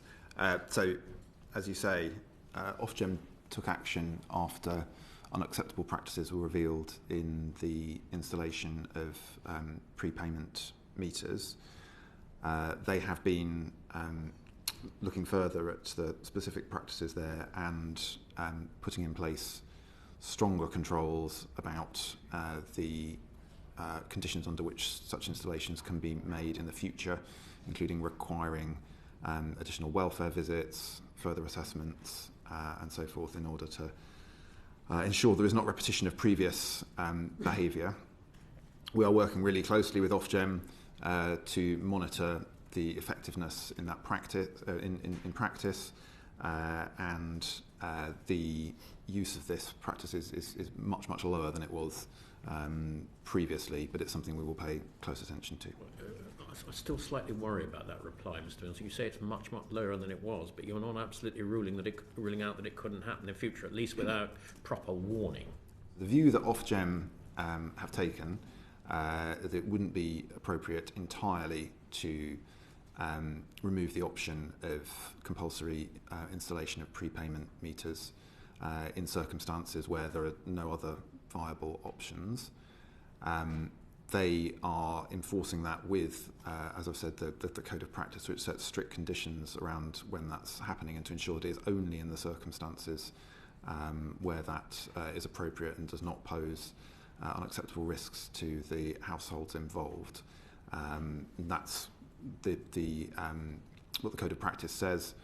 We and ministers pay very close attention to how that is playing out in practice. As I say, to date, the practice from energy companies has been radically different from what it was previously. We'll look at that reply, and I think my question was carefully phrased around warnings, so I think we need to just... Suppliers are obliged to make 10 attempts to contact an indebted customer. They are required to carry out a site visit before before changing the meters in the way that you outline, and they must refrain from doing so when a vulnerable person is present in the house. Okay, that's really helpful clarification, Permanent Secretary. Thank you. Sarah Olney, please. Just a very quick follow-up. Previously, Mr. Mills, I was asking you about obviously the forecast being much greater, the costs being forecast much greater than they turned out to be, and then subsequently you've explained to Mr. Betts about why it was why cost considerations meant that you weren't able to save many more households from going to fuel poverty. And I'm just interested in the kind of the interplay of those two factors, if you like. How did you balance knowing how uncertain your figures were with the decision that it would be too expensive to save more families from going into fuel poverty? Would it have been possible at any time to sort of take a different view of what the future cost was likely to be of energy against the fact that many more households would struggle to pay for their heating? I think in our previous answers we talked about a range of factors that would have informed ministers' policy decisions at the time. One of them was the overall cost of the schemes involved. We also talked about the options that were or weren't available at the time in terms of targeting, and particularly targeting that went beyond the benefits system, and those were constraints at the time. I think your question was what other options could we have considered had we had more resources. As I say, I think there are a range of factors. I'm just struck by the fact that you said to Mr. Betts that there were households you couldn't reach, and you made a decision based on cost considerations that there were households you couldn't stop going to fuel poverty, and yet the scheme has ended up being costing so much less than you predicted. And I'm just keen to inquire whether or not a different balance could have been struck. So I think just to be clear about what I was saying earlier, I wasn't saying that was the only consideration or constraint there. I said that ministers at the time were seeking to deliver a range of objectives, including the wider macroeconomic objectives that a universal scheme could deliver, technical deliverability, as we've talked about in terms of the availability of different data for targeting, and the overall costs of those schemes. As I also said to the committee earlier, the nature of these schemes meant the costs were inherently uncertain because they were attempting to transfer the risk of uncertainty in future energy prices away from consumers, including the most vulnerable consumers, to the Exchequer. Thank you very much, Sarah Aldi. Now we pass to Anna Dixon, please. Yes, back to me. So we obviously talked earlier about some of the issues just relating to the administrative ability to target. And obviously, looking at the impact of the programmes, my colleague Clive Betts has already talked about the impact on low-income households. I'd just like to sort of go a little bit further in terms of the so-called vulnerable customers and just some of how the support for different types of energy consumer, has played out both through these schemes, but also I think coming to the third theme that you set out at the beginning, Permanent Secretary, about just how do we ensure affordable and fair prices, particularly in the future. So we, as a committee, received evidence from Sense, obviously a charity that works with disabled people. So for that group, disabled people have about 25% higher energy costs than non-disabled households. They're also much more likely to be on prepayment meters, 28% compared to 16%. And yet their awareness of the support that was available to them during this period, according to sort of surveys that Sense have done, was as low as 34%. So here we have what I don't like to call vulnerable customers, but generally are disabled people. So we talked about some of the challenges and that you mainly used the energy sort of customers, but obviously prepayment meters in particular, very difficult. So can we just start there and sort of talk really about how effectively did you or did you not reach customers who are on prepayment meters? Let me start there, and I may bring Ben as well, who was very, very involved at the time. Can I make a distinction in prepayment meters between smart prepayment meters and traditional prepayment meters? Yes. For smart prepayment meters, which new prepayment meters are, it was possible to adjust it effectively on the meter, so it was adjusted remotely by the energy supplier, so that the customer could benefit from the support that was being offered. Yep. So they didn't have to make an application. For those on traditional prepayment meters, that was like the sort of the first of the. It was sometimes referred to at times the edge cases that were raised, where support needed to be offered. And for the EBS scheme, this is the £400 discount. Yeah. That was offered for these customers through vouchers. Yeah. And of those vouchers, I think we found of those that issued, 87% were redeemed, and there are 13% that are unredeemed. So that's the overall picture for vouchers. And how many customers fall into that bracket of these traditional PPM? Traditional PPM meters, and one of my colleagues would like to... Just to give us a sense of scale, if that's possible. Or I can tell you 11.5 million vouchers were issued, but I can't remember how many vouchers per customer. So it'll be some. a fraction of that.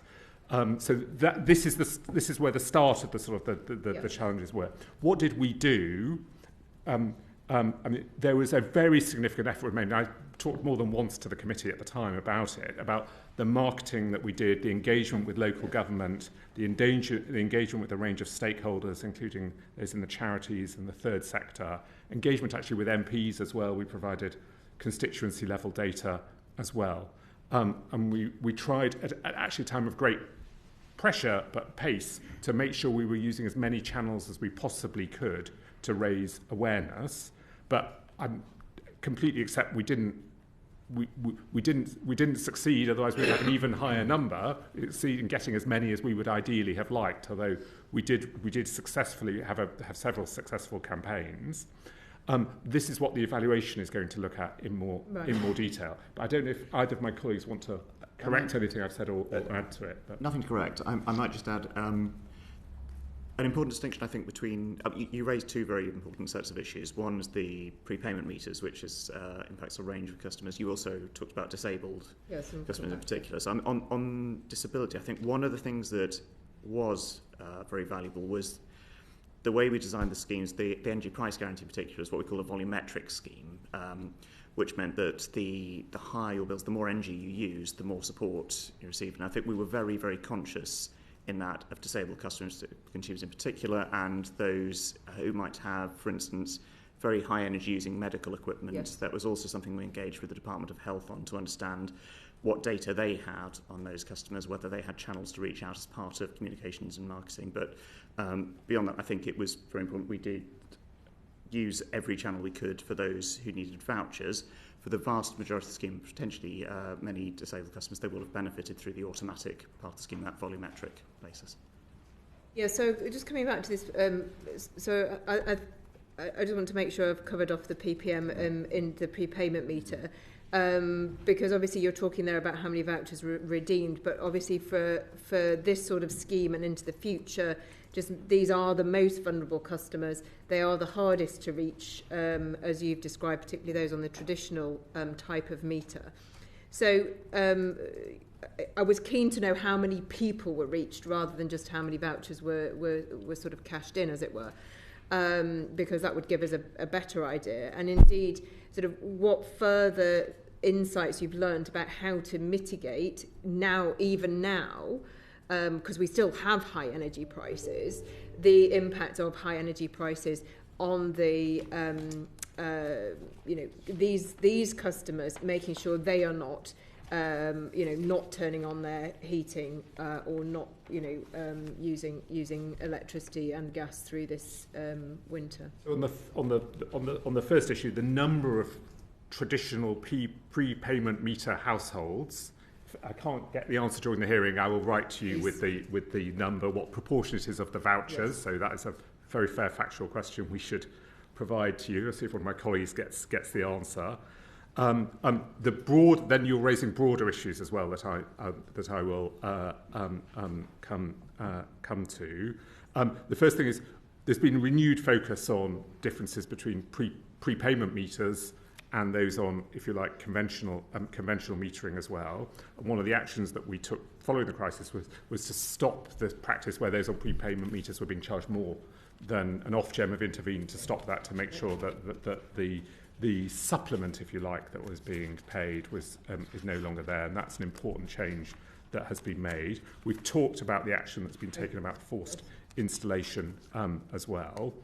Indeed, interestingly, from the schemes, one of the things the department learnt from was the practice in Northern Ireland, where prepayment meters are much more common than they are in England, Wales and Scotland, actually. So we were able to learn from that.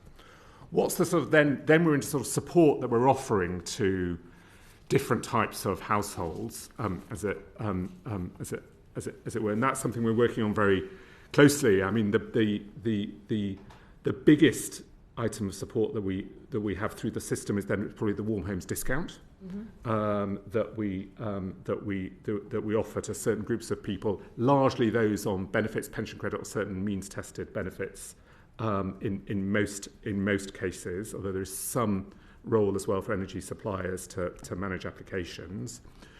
Our ministers have said we're looking at that scheme. It's worth being aware that the legislation for that also runs out after next winter. So it's something the department does need to look at, what is the right regime to have in future for that. So that's one area that we're looking at. The second area that we are learning from is this winter we worked with Ofgem and with suppliers on something called a winter support commitment, which was the £500 million commitment that was packaged, that was organised by with the department, with Ofgem, with Energy UK, to ensure suppliers were offering additional support for vulnerable consumers who are struggling to pay their bills. So this is an issue that we're looking at very closely. Then you've got wider questions around energy efficiency, but that's the Warm Homes Plan, which is a slight related issue, but not actually directly about the sort of the bills related to your question. And because we keep bandying the term around, and you'll know from previous hearings, that can you just give a sense of what you and or the suppliers are defining as vulnerable customers for the purposes of this winter support? Agreed. It depends a little bit exactly on the scheme. Is the sort of and we do have a very challenging and complex landscape that we're operating in here. I'm going to the warm homes discount. I'm going to see if anyone of my colleagues wants to come in with the precise definition. But essentially, it's provided to those that are in receipt of the pension credit. And I think also there are means-tested benefits that it's also. But at the moment, not to those with disability. I don't believe who are it's separate linked to attendance allowance or carers allowance or the disability PIP payments. Because they're non-means-tested benefits. Indeed, yes. Indeed. But one might have otherwise assumed that they might be vulnerable customers. So I think it's really important that we're very clear on which schemes are supporting which type of customer and who therefore may be left out of some of the energy support schemes, both the ones that you've strongly agree with that. I think the winter support commitment, though, I think had a broader definition as well. I don't know. So, as you say, there will be people with disabilities who do not qualify for the warm home discount, either because they're in receipt of benefits but not qualifying benefits, or indeed they're not currently in receipt of benefits. The winter support commitment that Jeremy mentioned has a less has a wider reach because as part of that, suppliers are able to use all the information they have available to them about potential customer needs. So it's not limited by those kind of benefit receipt boundaries in the same way.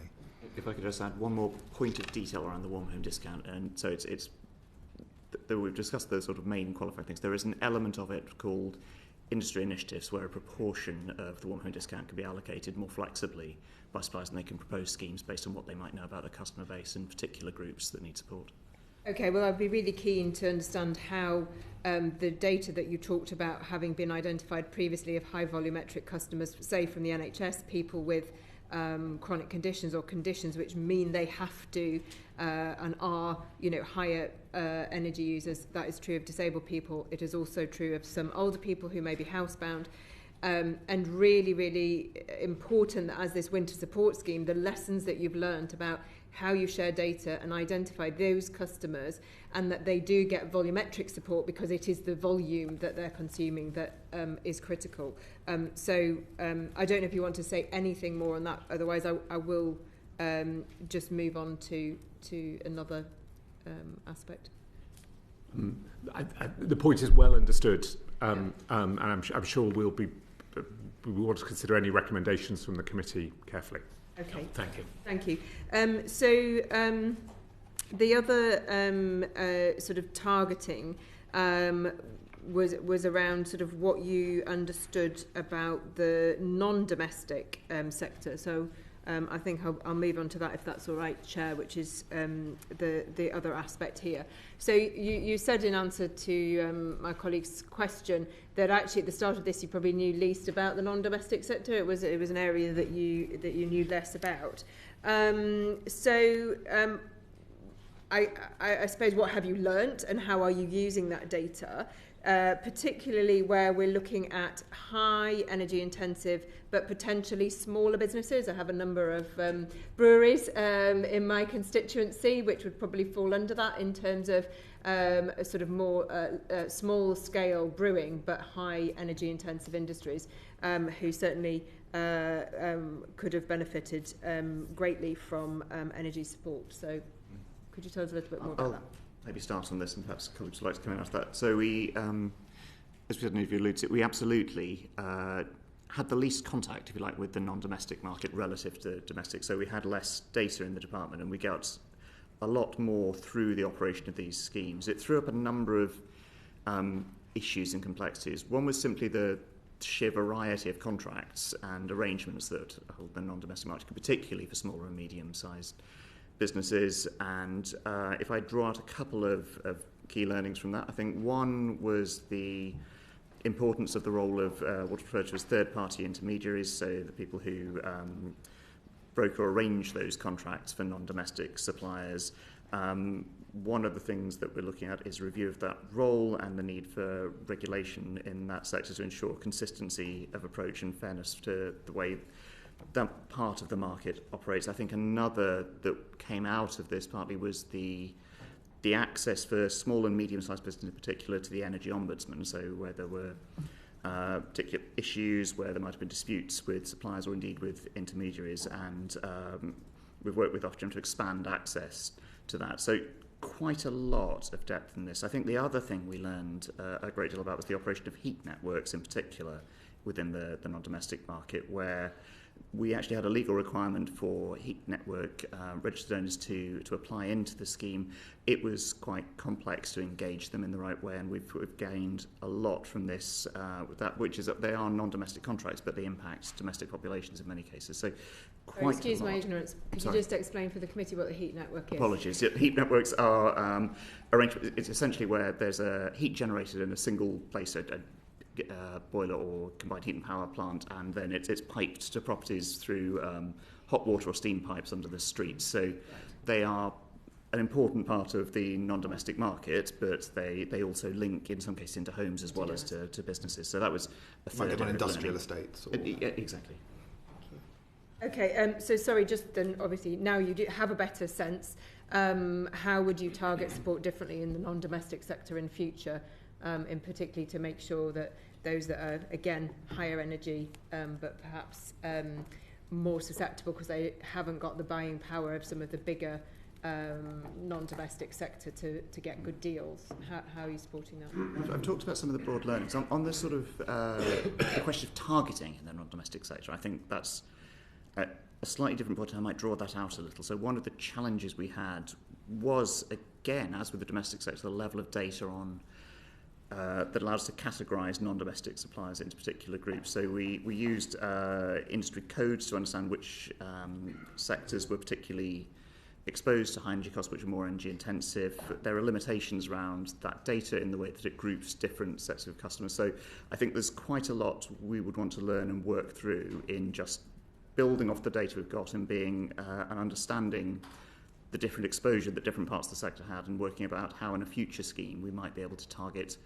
that more precisely. So we've got a lot of learning. I think there's plenty more to do to understand what's the most effective way we could do that. I suppose I'm trying to get at, I mean, I've just had colleagues in the House, obviously, talking about ceramics, and we've got, industries effectively going to the wall at the moment, largely because of high energy prices. So I'm just wondering what you're doing as a department to sort of build resilience in terms of these energy intensive sectors. So as Ben said, I mean, there was an evolution during the course of the schemes that we're talking about today, from the Energy Bills Relief Scheme to the Energy Bills Discount Scheme, which did introduce a degree of targeting.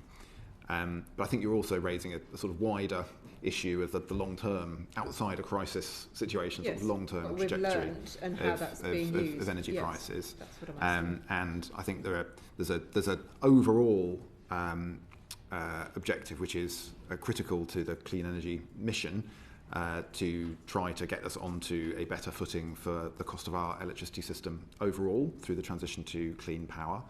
There are then specific issues in relation to those most energy intensive industries, where we in DBT have already been working together on schemes to enable some of those some of those companies to have access to more competitive electricity and energy prices. That is absolutely an area that in the development of the industrial strategy, we will continue to work closely with DBT colleagues. Okay, and then the final one is those who are self-employed, where effectively you don't really have a record or a very good record of income. What did you do there in terms of targeting support? And again, have you learnt anything that's useful for the future? For the non-domestic schemes? I believe it is still, in terms of sort of that area. Yes, where there are... so we... In general, the schemes operated in the same way for smaller businesses. And the reality is that a lot of what you might call micro businesses are in practice an awful lot more like a household than a business. So where there were households, they'll have been gaining support through domestic schemes. But for the non-domestic schemes, the overall scheme approach was very similar. We tried to do a lot more in communication and reaching out to those very small micro businesses. And again, I think a lot of what we learned in terms of the operation of the market, of the third-party intermediary piece, can be applied to how we'd communicate with those groups in future. It is very, very difficult as it is with some of the non-domestic market to reach those very, very small businesses. So it's a challenge we need to keep addressing. Yeah. And some will no doubt be run out of houses, so there's a crossover between domestic and non-domestic. I think, Chair, you're going to pick up some of the issues to do with customers who are in debt. Yeah. Fine, I'll leave that then. Thank you. Very much, Anna Dixon. Thank you. Michael Payne, please. Just briefly, if I may, Chair, just returning to this point about vulnerable customers that Ms Dixon was just asking questions about, in particular relation to the data sharing and the commitment the department's got around data matching and data sharing with other departments. The government's figures as of last autumn showed that there were 880,000 pensioners not in receipt of pension credit but may be eligible for it, and there's obviously a link between pension credit and the Warms Home discount in your own department. I just wonder what sense of priority and urgency is being given to the data matching and data sharing with the DWP and other respective departments to make sure that the vulnerable customers who are not currently in receipt of pension credit and therefore potentially not the Warms Home discount get the support that they desperately need if we have a situation next winter where they're in need of support. I know you've set out plans to increase the cooperation between departments around data matching and data sharing, but where does that sit as a priority to make sure these people are getting the support that they deserve? I think the first part of that, which DWP colleagues could speak to, is all the efforts they're making to improve the take-up of pension credit. There's been a lot of activity in that area. As I talked about earlier, the winter support commitment takes a slightly different approach, which is to recognise that whatever formal boundaries you set around eligibility, there will sometimes be cases that fall the wrong side of it, and so to provide some flexibility to deal with that. Ben's also talked about how the Warm Home discount provides some resources for industry initiatives to do something similar.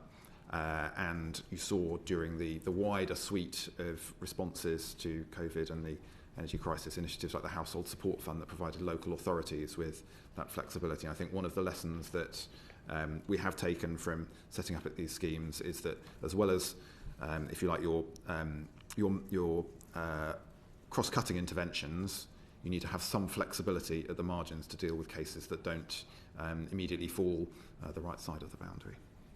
Thank you. Thank you. Michael, thank you very much. On the subject of debt, Permanent Secretary, I know this is not your department's responsibility, but when I get into the figures in a minute on energy debts, I think this now needs to be taken in the context that we're going to see considerable increase in water bills. So I suspect the pressure on household budget is going to get even greater. So if we could consider that context when I ask the question around energy debts. And we've had, I'm going to quote from a document from Clear, who are consultancy services, and it's called Impact on Human Health. And it's publicly available. And they say energy is the fastest growing type of debt presented at debt advice services.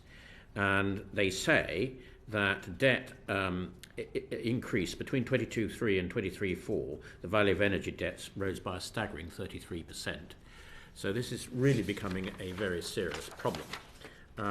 And I just want to sort of, part of the tone of this was what advice one can get for debt and how to deal with advice. And they say the majority of debt advisors in a study said that the energy suppliers are the worst, or one of the worst categories of creditors that they deal with. And they go on to say that fewer than 46% of the respondents to Money and Mental Health Survey were struggling with their bills, got in touch with their energy provider. But of those who did, this is critical, of those who did, nearly 46% said that they had not received any support as a result. So, I mean, we all know how difficult it is to deal with energy suppliers. But if you're disadvantaged, disabled in any way, and in particularly having to rely on a carer or a supporter, this is a really serious issue about how you deal with your energy suppliers. And I'm wondering what your department is doing about all of that. It is a serious issue, Chair, so it is something that we are looking at seriously along with colleagues in Ofgem. Two things that I would probably highlight. First of all, Ofgem themselves have worked very closely with us on preparing their consumer debt strategy. They launched a consultation on that on Christmas Eve, actually, and I think the consultation actually closes today. Ofgem are proposing a quite a significant reset of this issue within the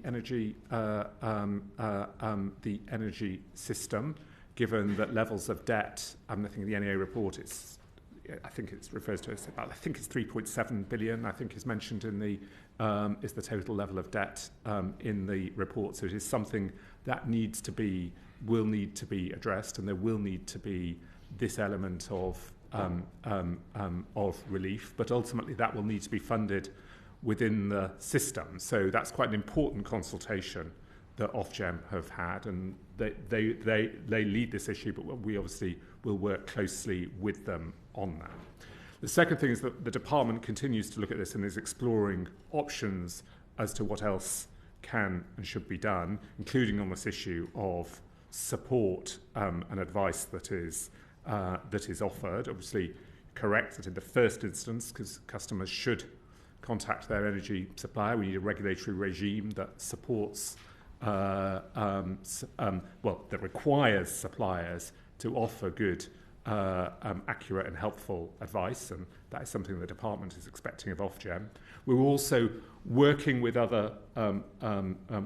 We're working with Citizens Advice at the moment about whether there is opportunity to do more and to provide greater, a sort of stronger debt advice service to support customers. So this is something that we are looking at in the department at the moment, given the seriousness of the issue. I mean, they make lots of sort of accusations against the energy suppliers, but I suppose perhaps the most damning of all, where they say that energy firms are not complying with the spirit or the letter of the rules in place to protect people struggling to pay. So, I mean, I'm wondering really what more you and Ofgem can do to actually say that there is a code of practice for people who are struggling to pay on these energy firms, and in fact probably getting some qualitative advice, qualitative data to work out which ones are performing well in this sphere and which ones are not, because clearly the ones that are not are causing potential hardship. This is a serious issue, and of course we have very strong expectations that Ofgem will do everything they can to protect consumers.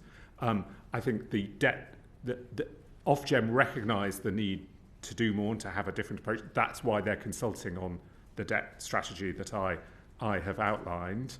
And I think once they announce their results, I think once the outcome of that consultation is agreed by Ofgem, I think I would ask them to write to the committee to update the committee on the actions that they are taking. I'd just go back again to the review that we have started of Ofgem to ensure that they have the powers and the capability they need to play this role in a market that's changed quite a lot since they're established as an organisation. Okay, well, thank you very much. Clive Betts, please. Yes, I'll just go on to quite a big issue about reforming the energy market. No doubt that's somewhere in your in-tray at present to be looked at. How far have we got with that? Is there a timescale for finishing it?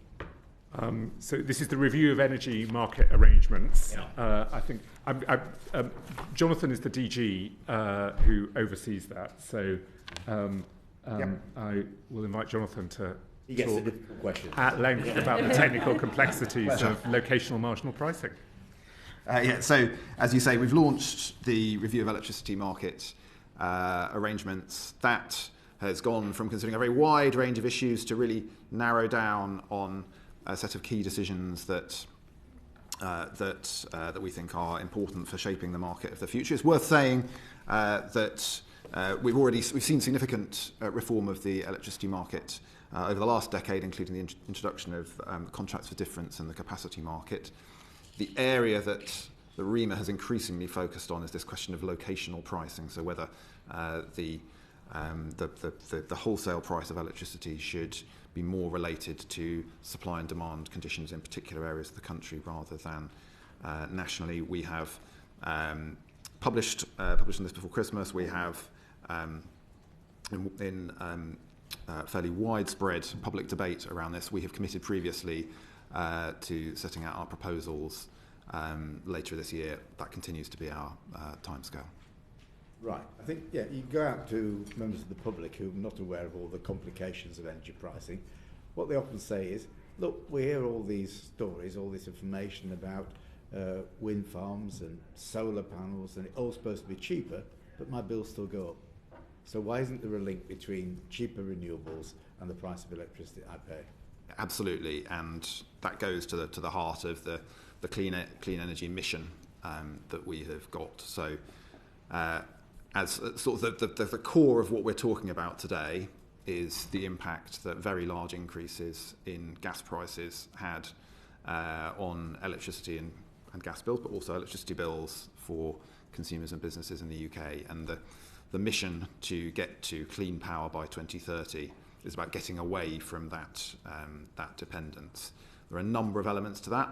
The first is to change the balance of the generation that we have in the country to make more of it low carbon generation, which doesn't require fossil fuels as an input, so doesn't have that cost to pass on to the consumer. But then the second element is the way in which that is going to be supported and paid for, and the new infrastructure that's being built as part of the Clean Power Action Plan will be built under either particular arrangements for nuclear or contracts for difference for renewables. And what those arrangements do is they provide stable prices which pass on the benefits to consumers. So wind farms that are built under contracts for difference receive a stable price, and if the gas price is above that, the benefits are passed back to consumers. That's not like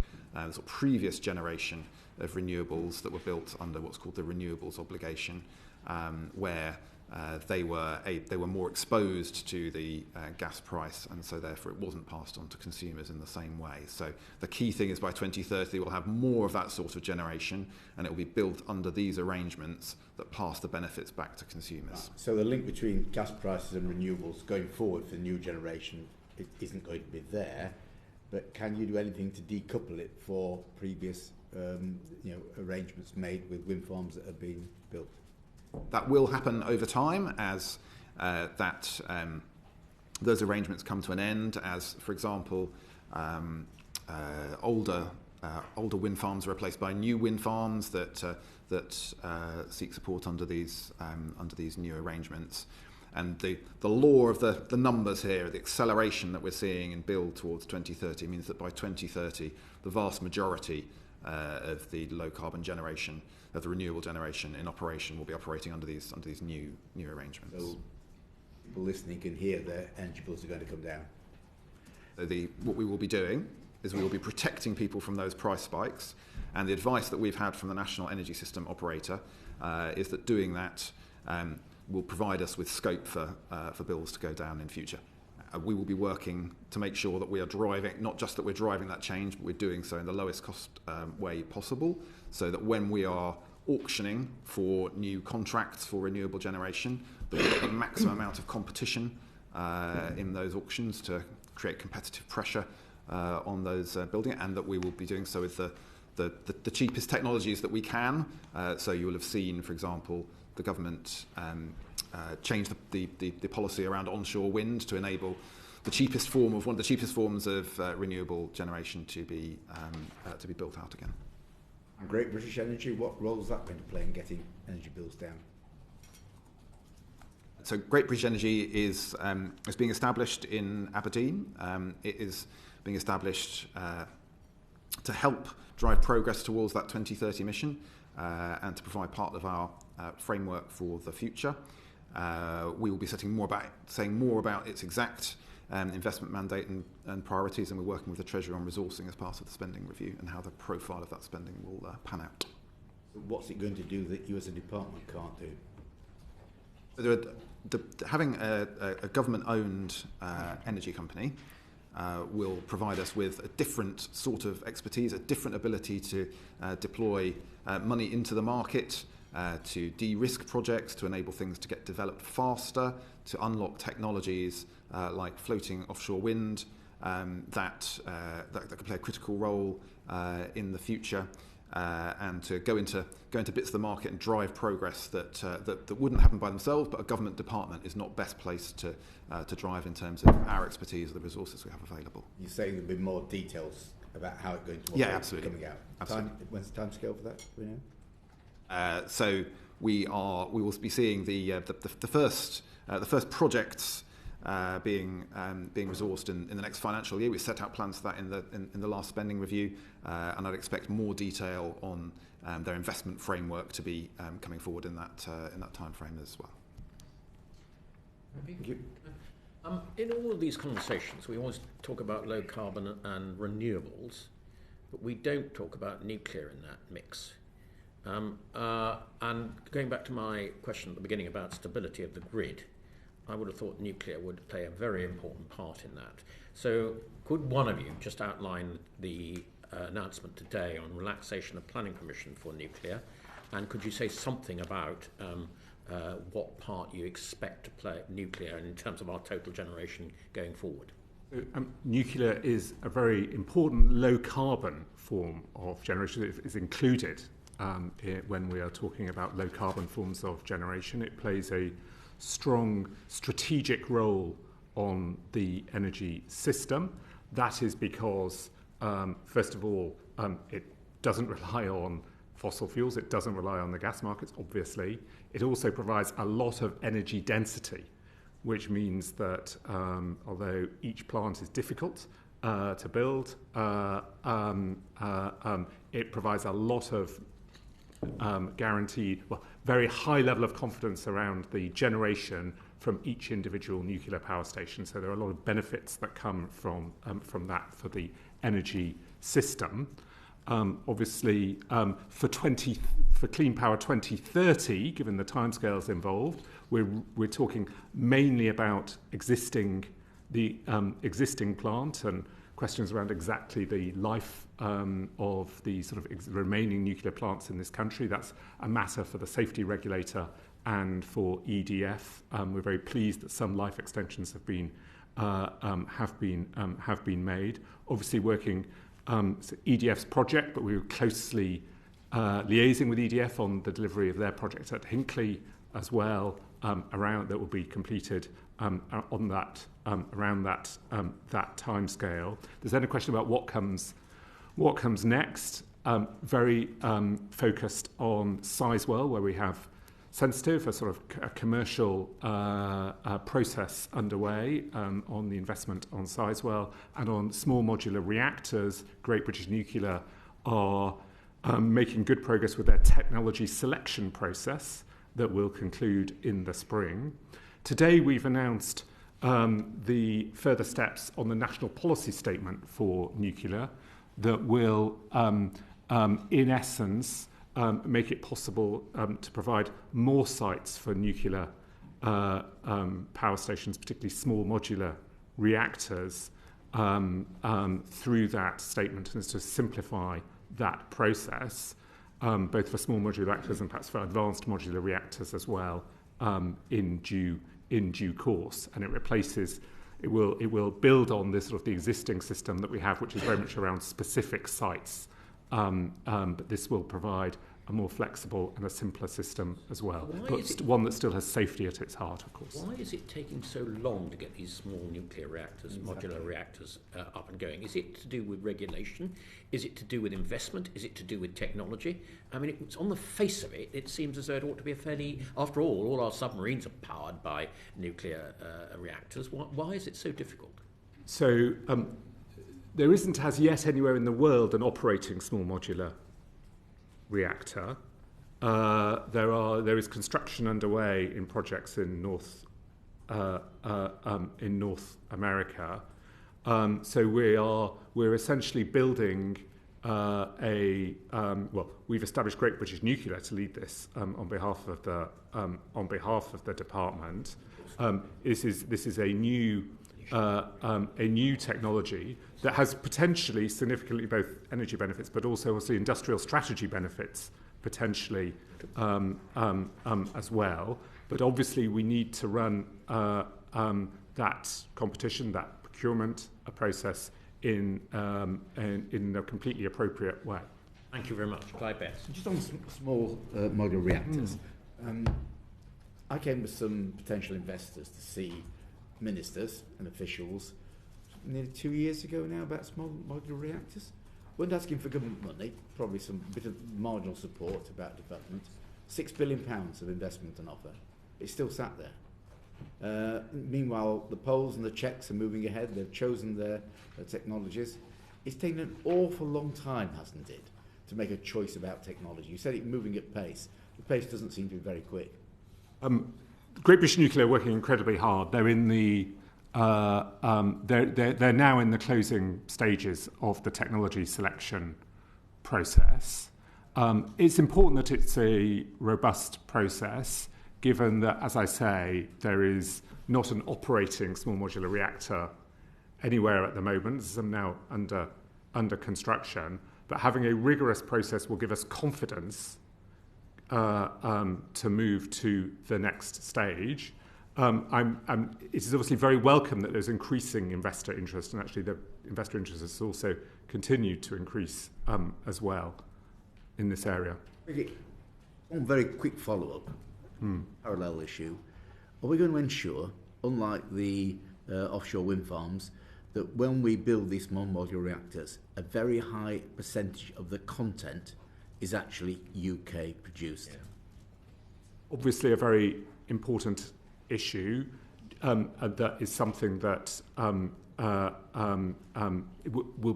will be very, very important for us to consider. We obviously, the other thing I would say though is we need to conclude the procurement in an appropriate way through the technology selection process. The French don't do it. When the French build their reactors, they don't come and say, "Oh, there are any British companies want to join in with this." They just do it with French companies. And So can't we create some British jobs through this? Just a remark. It's just a little bit frustrating when we were the first and leaders in the world in civil nuclear power generation that we find that others are leapfrogging us on this new technological innovation. So I hope we can actually speed it up and catch up. Michael Payne, of course.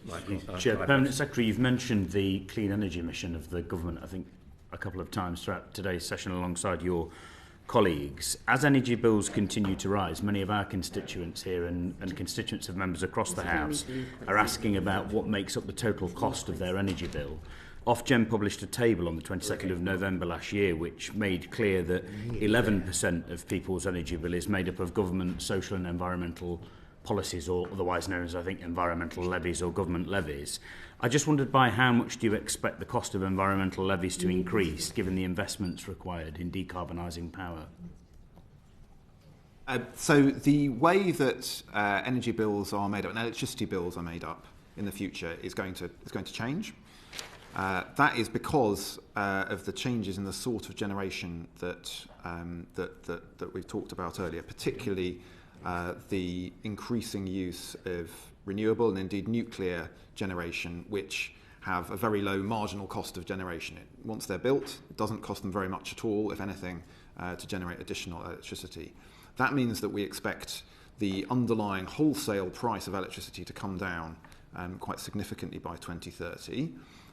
But in order to get those projects built, there will be some increase in the policy costs that are used through the contracts for difference or whatever to support those investments. The work the National Energy System Operator did for us in relation to the Clean Power Action Plan showed that to 2030 there was scope in that world for bills to be coming down. So the overall effect can be neutral, can be positive for consumers, but there will be a change in the composition of bills as we move more towards those sorts of generation technologies that require a higher upfront investment to build the asset, but once they're built, generate at a very low cost.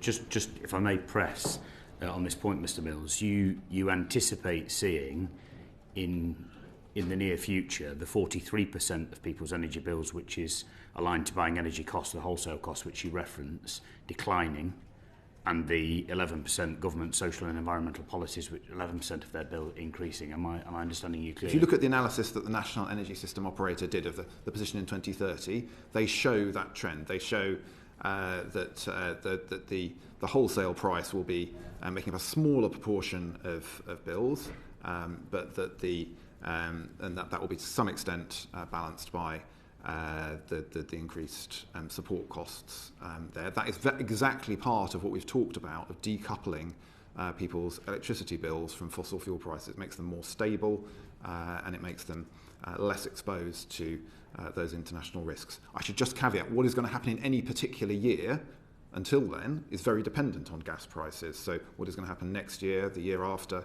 will be very determined by what happens in international gas markets. What we're doing over time is moving away from that exposure. Thank you. Thank you, Michael. Sarah Olney, please. Just very quickly, you announced in December a change in the way that Ofgem is going to operate, Mr. Pocklington. We promised stronger protections and improved customer service. Can you just expand a little bit on what consumers can expect, what differences consumers can expect to see? So we've launched a review of Ofgem. As you say, we launched that in December, and a call for evidence which closes at the end of this month.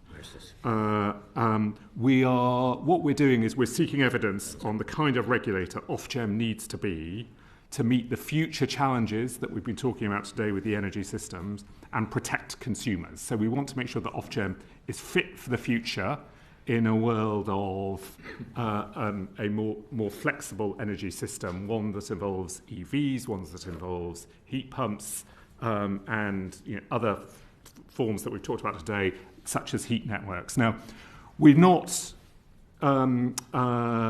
deliberately not sort of closing off options at this stage. We want to look at the mandate that Ofgem has, its duties, the scope and its remit, and we do want to look at whether its powers are strong enough to protect consumers and also support economic growth. So we're very keen through this call for evidence to seek views and ideas from a wide range of stakeholders. Thank you. Thank you very much, Sarah Olney. Madam Secretary, the NAO very kindly produced for us today your own figures, your own department's figures on international comparisons of energy prices. And what they show, these are the figures April to June 24 and September 24. Out of 25 countries, we have the most expensive domestic electricity prices and the most expensive industrial electricity prices. That means our consumers in this country are paying more than other countries. It also means that our companies are not as competitive as other countries around the world. This is not a very satisfactory situation, is it? Obviously, a serious matter for the department. What I would say on the evidence, which I'm sure you've got, is correct that our electricity prices are high compared to comparator countries, but our gas prices. We're on the average on gas. Well, we're around the median for the IEA comparisons. We're amongst the lowest in sort of 14 EU countries that we compare with for domestic customers. For industrial customers, we're around the median for that. Now, that partly comes back to the questions around rebalancing that we spoke about earlier. Other countries adopt different approaches, but our policy costs are predominantly on the electricity system rather than the gas system as well. But there are actually another range of... Unfortunately, there are very sort of complex underlying causes over several decades as to why energy prices are where they are in comparator countries. So you talked about the role of nuclear power. France benefits from a nuclear fleet that's now been essentially fully depreciated. Sort of the financing costs have been resolved. So that assists energy prices in France. Scandinavia as well can benefit from its sort of geology as well, sort of the abundant hydropower that can result. So there are quite complex factors that exist over sort of long periods that ultimately drive energy prices. But the importance of creating a system that can lead to lower prices and lower bills is obviously at the heart of what the department is doing. Of course. Far be it from me to wish to debate this with such an expert, but actually I do have the domestic AEI comparisons on gas, and I think it shows us in the medium, right on the middle, rather than at the bottom, which I think is what you said. I said the medium for the IEA comparison and amongst the lowest for the EU 14. Right, okay. Well, obviously the international comparisons that we want. Now, in this move to clean energy, I think part of the thrust is to move from gas, away from gas towards electricity. And if our electricity prices are still going to remain high, that's going to put consumers under even more pressure, isn't it? Part of the answer is I come back to the question around ultimately one of sort of rebalancing. Ultimately, though, of course, electrification is an important will be an important element. In terms of domestic customers, the key question is really what's going to be the future of domestic heating. Electrification will play a key role. There's also the question, though, that this committee has raised before about what will be the role of hydrogen in domestic. Apologies, this is such a complicated area. What we need to do as a department is reach a strategic, still some way off. Reach a strategic view around domestic heating, and what we've said is that we will undertake that process and reach that decision during the course of 2025. You're generating more questions each sentence. Apologies, that's probably a mistake. No. I mean, you've raised an important point. I mean, one of your department's key policies is to try and persuade people to move away from either gas or oil-fired boilers to heat pumps, ground source and air source heat pumps. And in that process, of course, you're using more electricity and less gas. So again, if you're driving people from gas to electricity, it's all the time exacerbating the problems. That's why we need to make progress with the Clean Power Mission. That's why we need to move to a world of low-carbon, renewable domestic generation that will be based heavily on renewables, but will include other sources as well. We're going to have to call it a day there because we're about to lose quorum. Can I thank all... Can I just give you an answer to the question I was asked earlier? Of course, very quickly. So I could... traditional prepayment meters that benefited from the EBS scheme, 11.8 million vouchers, 1.96 million traditional PPM meters in Great Britain. Okay. So 1.96 million households effectively. Thank you. Congratulations to whoever gave you that inspiration. They did very well to find that in the time available. I can see some laughter going on behind the room. But anyway, congratulations to you, Permanent Secretary, your team, and all of your support staff. We've covered a lot of ground today, and we will carefully think about it and produce a report in due course with recommendations. So thank you all very, very much indeed.